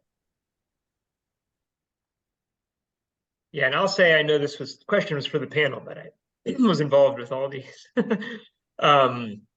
We really underestimated the first grant, especially how much involvement it takes to get the work done. And you've heard everybody say how important their relationship was with the landowners. And so that, I think that's key, is making sure there's time to do that. And that was the Clearwater example with Susie, the several networks. It's just super helpful to have someone who is helping kind of push, nudge. If no one does it, then until we hire the consulting forester, then it's only going to grow so much. And that's something that I found is that the kind of people power is paramount, to use Mike's term. So great. And we have got another minute. So another great question from Jenny here. Inspired about the sibling story from the Tadpole Marengo network, but how has succession planning been integrated into the conversations with these networks? Great question, Jenny. Well, I honestly don't know. I haven't had any of those conversations, to be quite honest with you. I said, some of these properties were divided among siblings, but the siblings are in their 70s. So there's going to be another, division at some point. in the near future, probably. So I haven't had those conversations, but Susie may, or Holly May, who is like 5 jobs now down the road from where she was, they may have had, you know, those conversations with, or Tim Cole for that matter. Go ahead, Susie. I think you're going to say something quick. Yeah, I did put in the chat there. We had the Center for Private Forests out in a lot of our outreach events, and they talked a lot about successional planning. And some of these, the members of our network, and including at least one of those siblings, was there. But I do think that it's worth revisiting with the network again, because, you know, we tend to forget things. So I think it's a really important, especially being part of a land trust that conserves land. It's a really important topic to have. I'll add that, you know, there's a lot of potential that, you know, the plans that are written are CAP 106 equivalent plans. So in the eyes of the USDA and who we're seeking to tap into for financial resources, there is a good chance that that might outlive the legacy of whoever owns it now, right? So it's a 10-year plan. So there is a little bit of potential there for successional change where somebody is inheriting a property and a forest management plan, which is pretty cool. In my own, you know, anecdotal experience, I saw it go both ways. I saw where I had worked with a landowner, they had left it to their kin, and the kin was very gung-ho all of a sudden, where the previous landowner was just kind of along for the ride. And I actually watched it go the other way, where somebody who really owned the property wanted to see it go, the needle move in the right direction. And the children just have yet to really seem very interested. So it definitely plays an important role, you know, and perhaps it's something outside of just the networks themselves, but something maybe we could incorporate in the future too.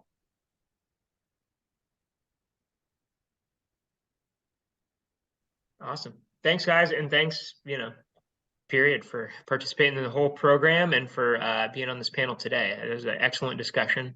I wish we could go on forever, but we only have a few minutes left here. So if we were in person, I would ask everyone to give you a round of applause. So thanks, guys. Really appreciate it. Thanks, Ryan. Oh, yeah. Yeah, thank you. Yeah. And so our next, we have a panel focused on state agencies. While Dan and John get ready, I'm going to answer Lucy's question here real quick. It sounds like Lucy's joining us from the Rocky Mountain region, which is awesome.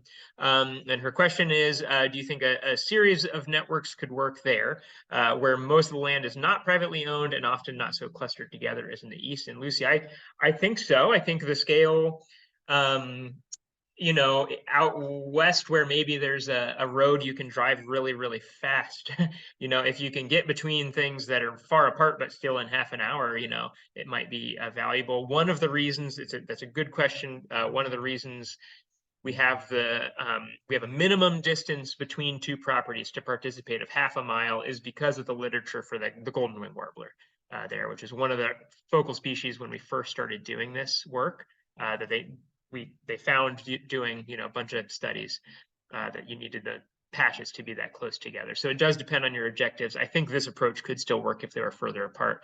Your just scale improvements might, you know, not be the same. But yeah, really good. And I would love to hear if you try it out and how it works out there and how the permutation goes. So stay in touch. Okay, so Dan and John, I hope you all are ready. If you wouldn't mind turning your cameras on. I think what we're going to do here, Dan has to leave a little earlier. So I think instead of doing the same question, you know, yeah, kind of alternating like we just did, I think we'll start with Dan and then go to John in case Dan has to leave before our this session ends. So if that sounds good, I guess, yeah, when you're ready, Dan, I've got, oh, and for introductions here. So Dan Ryder is the programs manager for forest stewardship and utilization with Maryland Forest Service. And John Schwartzer, who we'll hear from, is, I wrote his long, they both have long titles, the Woodland Stewardship Practices Specialist at Pennsylvania Department of Conservation and Natural Resources. All right, so let's start with you, Dan. I've got our questions here. So Can you start by explaining your agency's role in forest stewardship for your residents? Sure. We offer, by the way, thanks Ryan and Craig for organizing today. This has been really educational for me and I suspect everybody on the call. So Maryland's stewardship program is pretty much exactly as you would expect to find it. You know, we offer technical assistance to landowners through a network of service foresters. Every county in Maryland has access to a state employed forester. Some foresters cover 2 counties, but for the most part, each county has one dedicated forester providing that technical service. And what we find to be, frankly, the backbone of our program is that forester. Over the years, time after time after time, when we talk with our landowners about what value do you find in us, without hesitation, the immediate response and the very quick response is they very much appreciate the unbiased, professional, technical advice. So, as you imagine, that makes us feel really, really good. Backing that up, so it's one thing to go out, play 20 questions with the landowner, find out what they want to get out of their woods, and then look at their woods and match up desires with reality. But as Bob and some others have mentioned today, you know, part of that reality is the landowner's ability to allocate resources, time, money, knowledge, drive. So we help to sweeten that pot and make it just as easy as possible for the landowner to say yes to management by frankly offering them money. So we do have a cost share program that we finance using state money. It's a reimbursement program. Landowner does the work, you know, in concert with us, with our planning. Landowner does the work. Forester verifies that the work was done and done well. We'll pay 65% of the cost of that implementation up to, you know, a cap. You know, we're not gonna pay for an exorbitant bill. But anyway, 65% of the cost is covered by us after the fact. The weakness to that particular program is it does require the landowner to have the funds up front. And, you know, again, that's a very, very real barrier. And I can tell you from personal experience, I own woodland myself. And my woods were grossly overstocked. They desperately needed to be thinned. And, you know, I know how to access the cost share. But yet I still couldn't do it because it required me to pay for the. I didn't have time to back in those days. I did not have the time to do the work myself. Frankly, I still don't today. But back then, not only did I not have the time, I didn't have the money. I needed a new roof. So even having that knowledge of, boy, my woods need help, having the further knowledge of where can I get that help, and then backed up with, and here's somebody that's willing to help pay for that. It still wasn't enough, you know, to get the work done. So that's a real chief consideration. And well, just let me try to shorten up this response. I know we have quite a few more to go through. So we have cost share. We also have a couple property tax incentive programs. We have an income tax incentive program. And then, of course, we do have access to the NRCS cost share as well. We partner very strongly with our land conservation, our land trusts. We partner strongly with our wildlife colleagues. We are partnering more and more frequently with conservation organizations such as Audubon, Rough Grouse, obviously the Alliance, and the list is growing. I'll stop with that, Ryan. Yeah, great, thanks. Let's see. I think well, I don't know. I think for the flow, let's actually go to John. If you're ready to answer, because it's nice to, I don't know. I like hearing the different kind of back-to-back answers. So John, can you start by explaining your agency's role in forest stewardship for your residents? Sure thing. So we are the State Forestry Education and Outreach Agency. Our mission is to conserve, steward, and enhance Pennsylvania's trees, forests, and native wild plants. That's the new mission, if you haven't heard it yet. Just updated, fresh off the presses. We just went through a strategic plan rewrite, so we have a new mission statement, and our goals and strategies are slightly in flux right now, but the draft is completed and it hasn't been officially unveiled completely yet. We employ 37 full and part-time service foresters to provide technical assistance in forestry education free of charge to the public. We have, like you said, 330, let me start over, 738,000 landowners owning 8.4 million acres of private forests in Pennsylvania. We work with all kinds of partners. So the U.S. Forest Service to deliver the Forest Stewardship Program, and the NRCS to provide the Environmental Quality Incentives Program and CSP, Conservation Stewardship Program, to our landowners. Our foresters don't write plans, but they can provide objective guidance, and also they certify any plans that they are asked to look at to make sure that it's adequate for the property and for the programs that the landowner wants to use it for. Our current use preferential tax assessment, called Clean and Green, is not tied to plans or plan implementation at all. So we don't have that tool in our toolbox to get implementation done. Does that answer the question pretty good? Yeah, very, very, very well. Yeah, thanks. So back to you, Dan. So how has your agency engaged with Woodland stewardship networks or similar approaches over the years? Because this isn't fully a new thing. This is just kind of a packaging of this idea. Mm-hmm. Yeah, we've been doing this or something real similar to this for quite a while. I would, to my knowledge, our first foray into this in a organized way was back in the late 90s, early 2000s out in Western Maryland, out in Allegheny County. It's a project we called the Town Creek Project. And that was, maybe Bob wants to add some color to it, but to me, that was, frankly, we established a social network as opposed to a management network.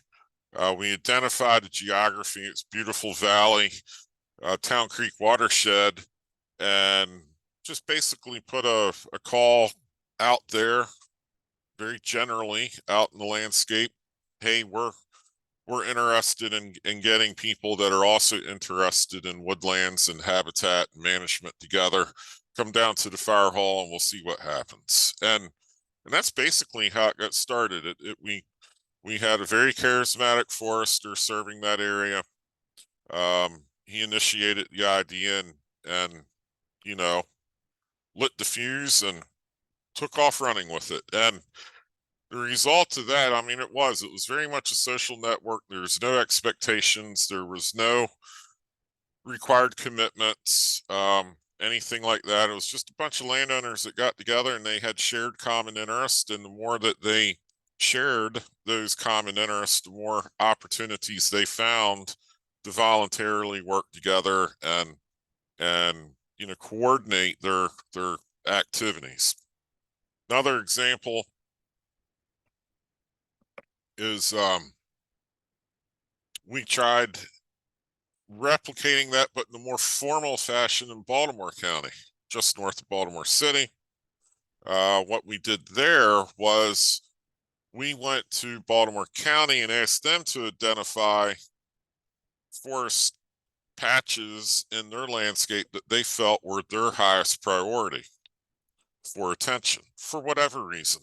You know, in some cases it was water quality, in other cases it was you know, just aesthetics, beautiful forest in the landscape, that kind of thing. But anyhow, the you know, we asked the county to pick the forest that they would like to see attention given to, and then with those in hand, we then contracted with the consulting forester to reach out to the owners of the multiple owners of each one of those patches, to cobble together a network, a stewardship network. And our approach was, this forester also was very charismatic, very well known, highly engaging, and he also happened to have quite a few clients. Each one of these patches that the county identified, he happened to have, you know, landowner clients already part of the ownership matrix. So naturally, he had a beginning to begin with. So the strategy was a little bit different. The forester coordinated. The forester did not drive. So we started with an initial meeting, invited all the owners of, you know, that entire forest patch. So it may have been a 400-acre forest owned by 14 different landowners. So all 14 landowners were invited by the consultant forester to, you know, a public place like a library or something like that. And just had an introductory meeting. Quite often, the landowners did not know their neighbors, so that was a big accomplishment right there. Outlined the goals of what we were trying to accomplish, which were very simple. We just wanted to foster communications and partnerships and coordinations where they might naturally arise. Again, no expectations, no pushing, nothing like that. So with that accomplished, then the forester went out and did a forest assessment, basically an inventory, but with the focus towards identifying what's working well in the forest and what are some problems out in the forest. Ignoring property lines.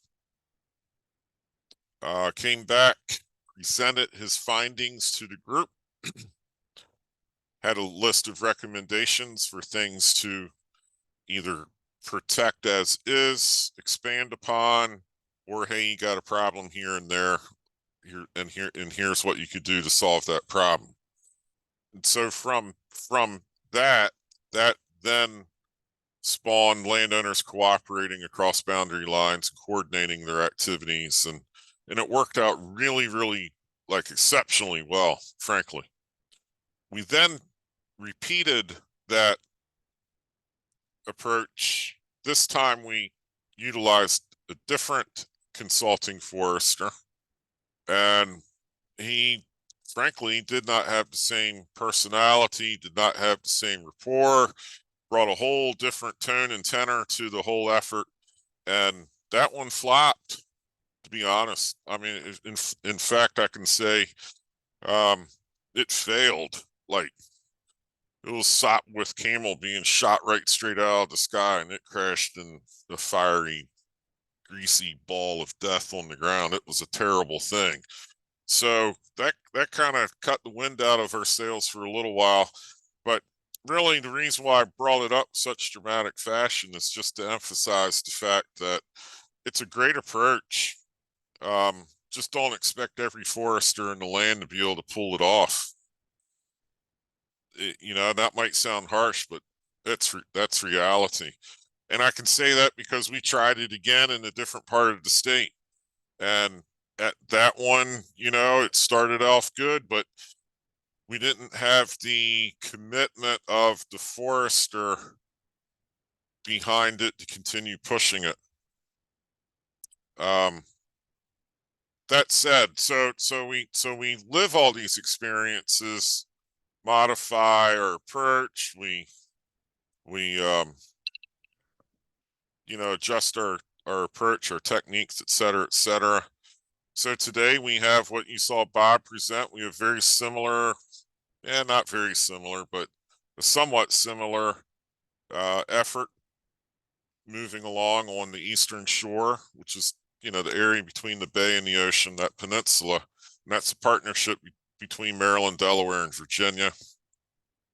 And that's focused on, that approach is let's utilize the anchors of state-owned forests that are being managed and make the surrounding landowners aware of that management and invite them to participate with us so that we can apply good management across the landscape to achieve higher measurable results on the ground. It's kind of silly to go out and treat stilt grass on 12 acres when those 12 acres are completely surrounded by 4,000 acres of stilt grass. But if you can go in and eradicate stilt grass out of like a whole geography, then maybe you stand a chance. That's our intent. Great, thanks. Over to you, John.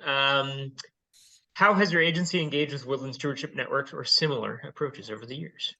So I'm fairly new to my position. So I went to some of the longer tenured people that have worked with the Service Forestry program and asked them, have you ever heard of anything like this in the past? Because there wasn't anything like this in my district. I was a service forester for 7 years in the Michaud State Forest, which is the south central portion of the state. And we didn't have anything like this before this came along. The long tenured employees said that there were co-ops and industry sponsored networks with incentives. Tree Farm was one of them that they mentioned specifically. And it was a partnership with industry. So there was Gladfelder Paper Company and West Vaco or West Virginia Co. I'm not sure how you say that. They also had forest protection associations that were pretty common, and those were usually centered around fire protection with hired lookouts and protection staff, but they offered also some forestry assistance. And more recently, we've had some service foresters that were investigating setting up some co-ops sort of like this, where you bundle management plans together and leverage the benefits of larger landscape level projects in some of our districts. The one that was furthest along, the service forester that was kind of coalescing the whole thing together, was tragically killed in a car accident, so it kind of flopped after that. We do partner with the Finley Center for Private Forests to support a landowner network called the PA Forest Stewards. It isn't exactly a landowner network in the alliance's sense per se, but it's the oldest and largest peer-to-peer network, forestry network, with roughly 500 active volunteers to help landowners get assistance. The volunteers are trained in basic forestry concepts and outreach, and then set loose in the wild to spread the good message of forestry. And this works really well towards the goal of building trust in forestry. As I think Bob mentioned, that there's some trust issues in the forestry realm, and a neighbor talking to a neighbor is a lot more trust building than a professional coming in and telling you what to do on your property, because they don't know what they're talking about.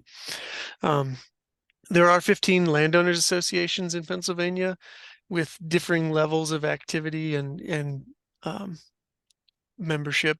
Some of them have flopped in the last few years, but they're great starting points for this type of a network. So I think that what you're seeing is that tadpole network sounds like it's a forest landowner association that came together all on its own around this network program. So I think it's a good starting point, the nucleus for building something bigger.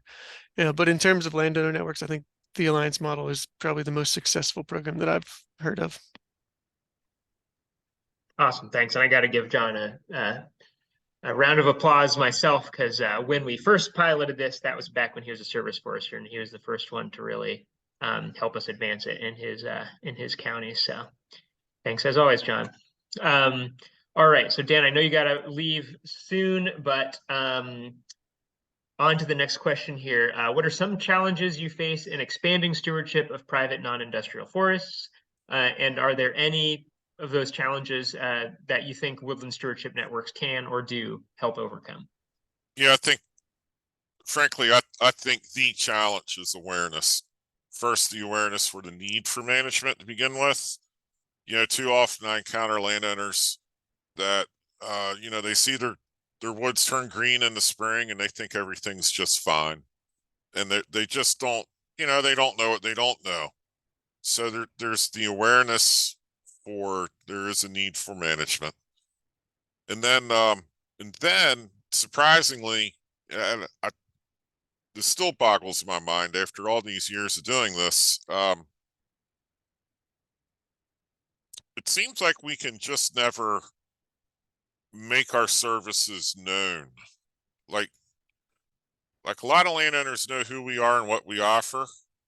And by that I mean the forestry community, not just state foresters, but the army of consultants and industrial foresters, all that. But I think the majority of landowners don't even know that there is such a thing as a professional that focuses on forest management. So I think marketing and awareness is the chief primary concern that I have about, you know, achieving success. Right on its heels, though, would be,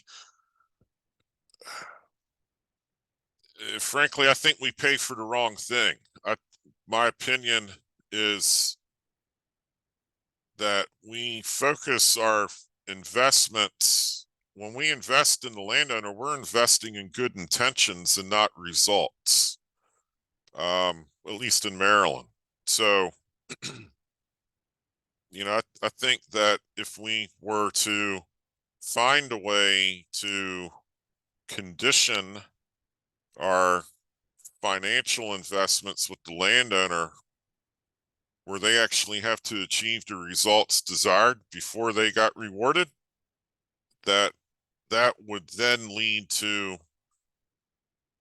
good intentions actually being implemented. That's probably a topic for deeper discussion some other day, but you asked what, you know, what my chief concerns are. I think we're paying for the wrong thing. And I think that most people don't even know that, that woods need to be taken care of and where they can get that help. Thanks. Yeah, I would agree with both. And I think that's where the voucher idea came from, is like we want to push actual implementation, right? Not just plans that, you know, oftentimes gather dust on a shelf. So John, over to you. What are some challenges you face in expanding stewardship of private non-industrial forests? And are there any that Woodland Stewardship Networks do or can help overcome? So there's a really long list and we don't have time to go through them all, but I can give you the highlights. Competing vegetation, native and invasive, declining numbers of natural resource professionals. I mean, you've heard this from everyone on this call so far. Parcelization, our average landowner has less than 20 acres and over 60% have under 9 acres. Private forest landowners with a lack of awareness or misinformed ideas of forest management. When surveyed, a majority of landowners said that when they harvest, they reported that they harvested only the large trees and left the small ones. That's where we're at. And regulations or ordinances that conflict with scientifically sound forest management, budget constraints within federal and state forestry budgets. Woodland Stewardship Networks can play a key role in woodland stewardship in PA. We have all these landowners and there's just so many opportunities for a network like this to help with that. Parcelization, we're not going to stop parcelization, but grouping these small acreages together can get projects happening on such a small property, but because you lumped them all together, you've got the scale to make it attractive to a forestry professional. Declining numbers of natural resource professionals. If we have a reliable stream of forestry work, we can keep those natural professionals in business or drum up more of them. I mean, if there's a need, the market should reflect that and provide more practitioners out there on the landscape. Our uninformed constituency, that means that our service foresters probably aren't doing their jobs. So we need to really bump that up. I mean, I told you we have 37 foresters, we have 67 counties, over 700,000 landowners. And like I said, those 37 foresters, some of them are part-time. So we have only 24 full-time equivalents working on 8.4 million acres of forest land. But if we have a network, we can reach one person and that one person can reach 10. And it's just such a force multiplier that would just eliminate that uninformed constituency completely. And the trust issues. So the trust issue goes away if your neighbor is helping you because you trust your neighbor most of the time. That first contact is the super important contact. If landowners don't seek us out at fairs or programming, just like Dan said, we don't get our marketing out there. We're not, yeah, they know we're here.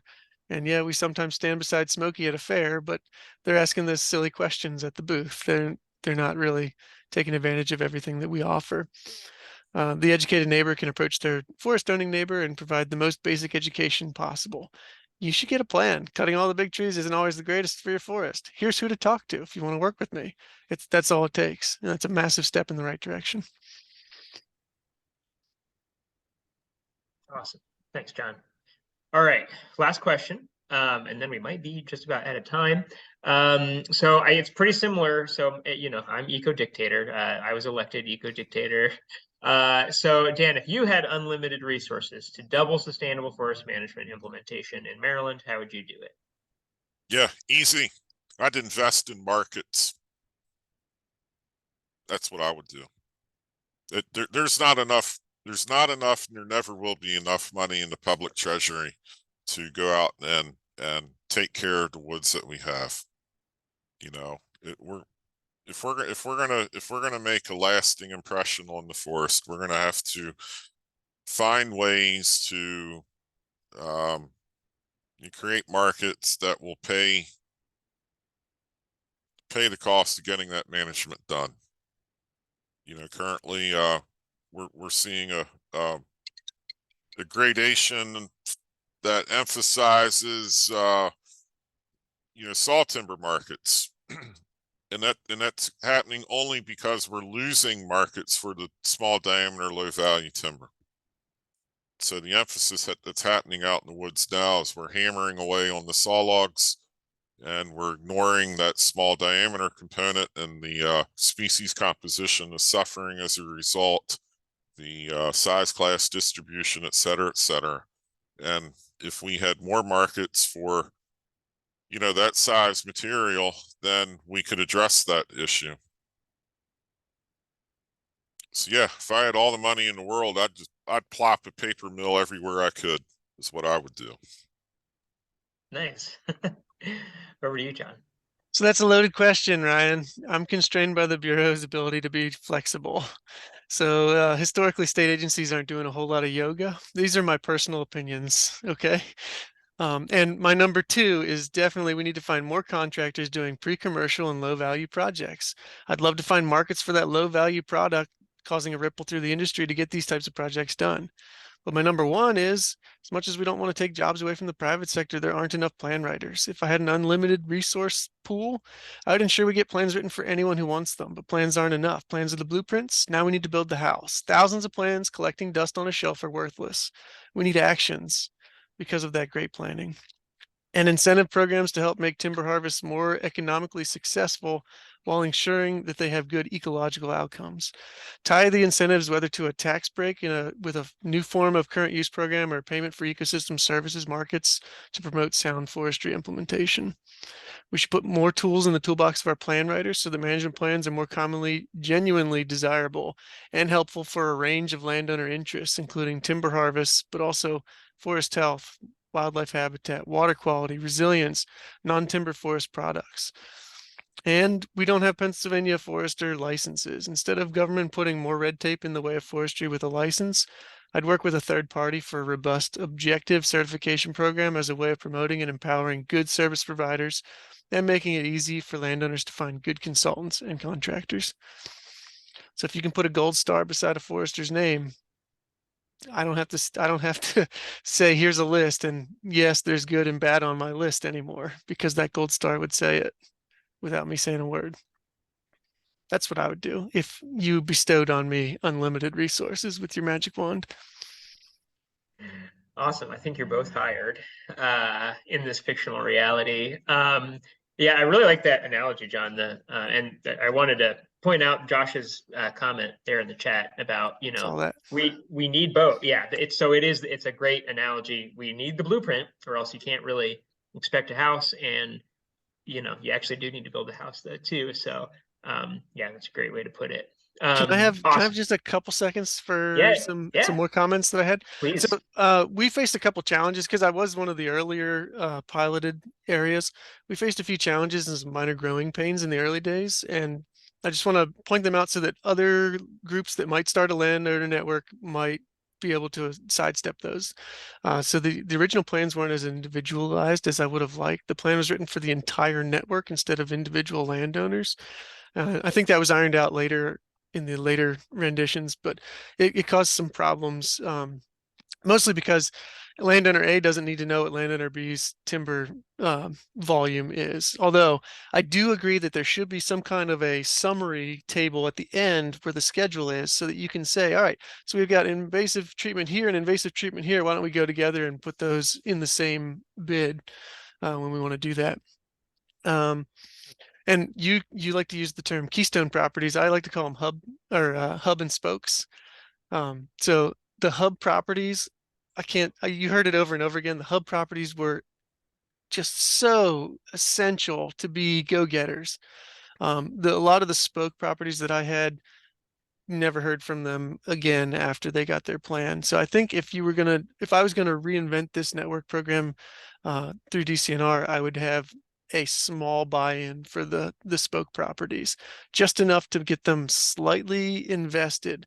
And then once they use their voucher, they would have it all refunded back to them anyway. So that way you're going to get implementation just for them to recoup that small buy-in.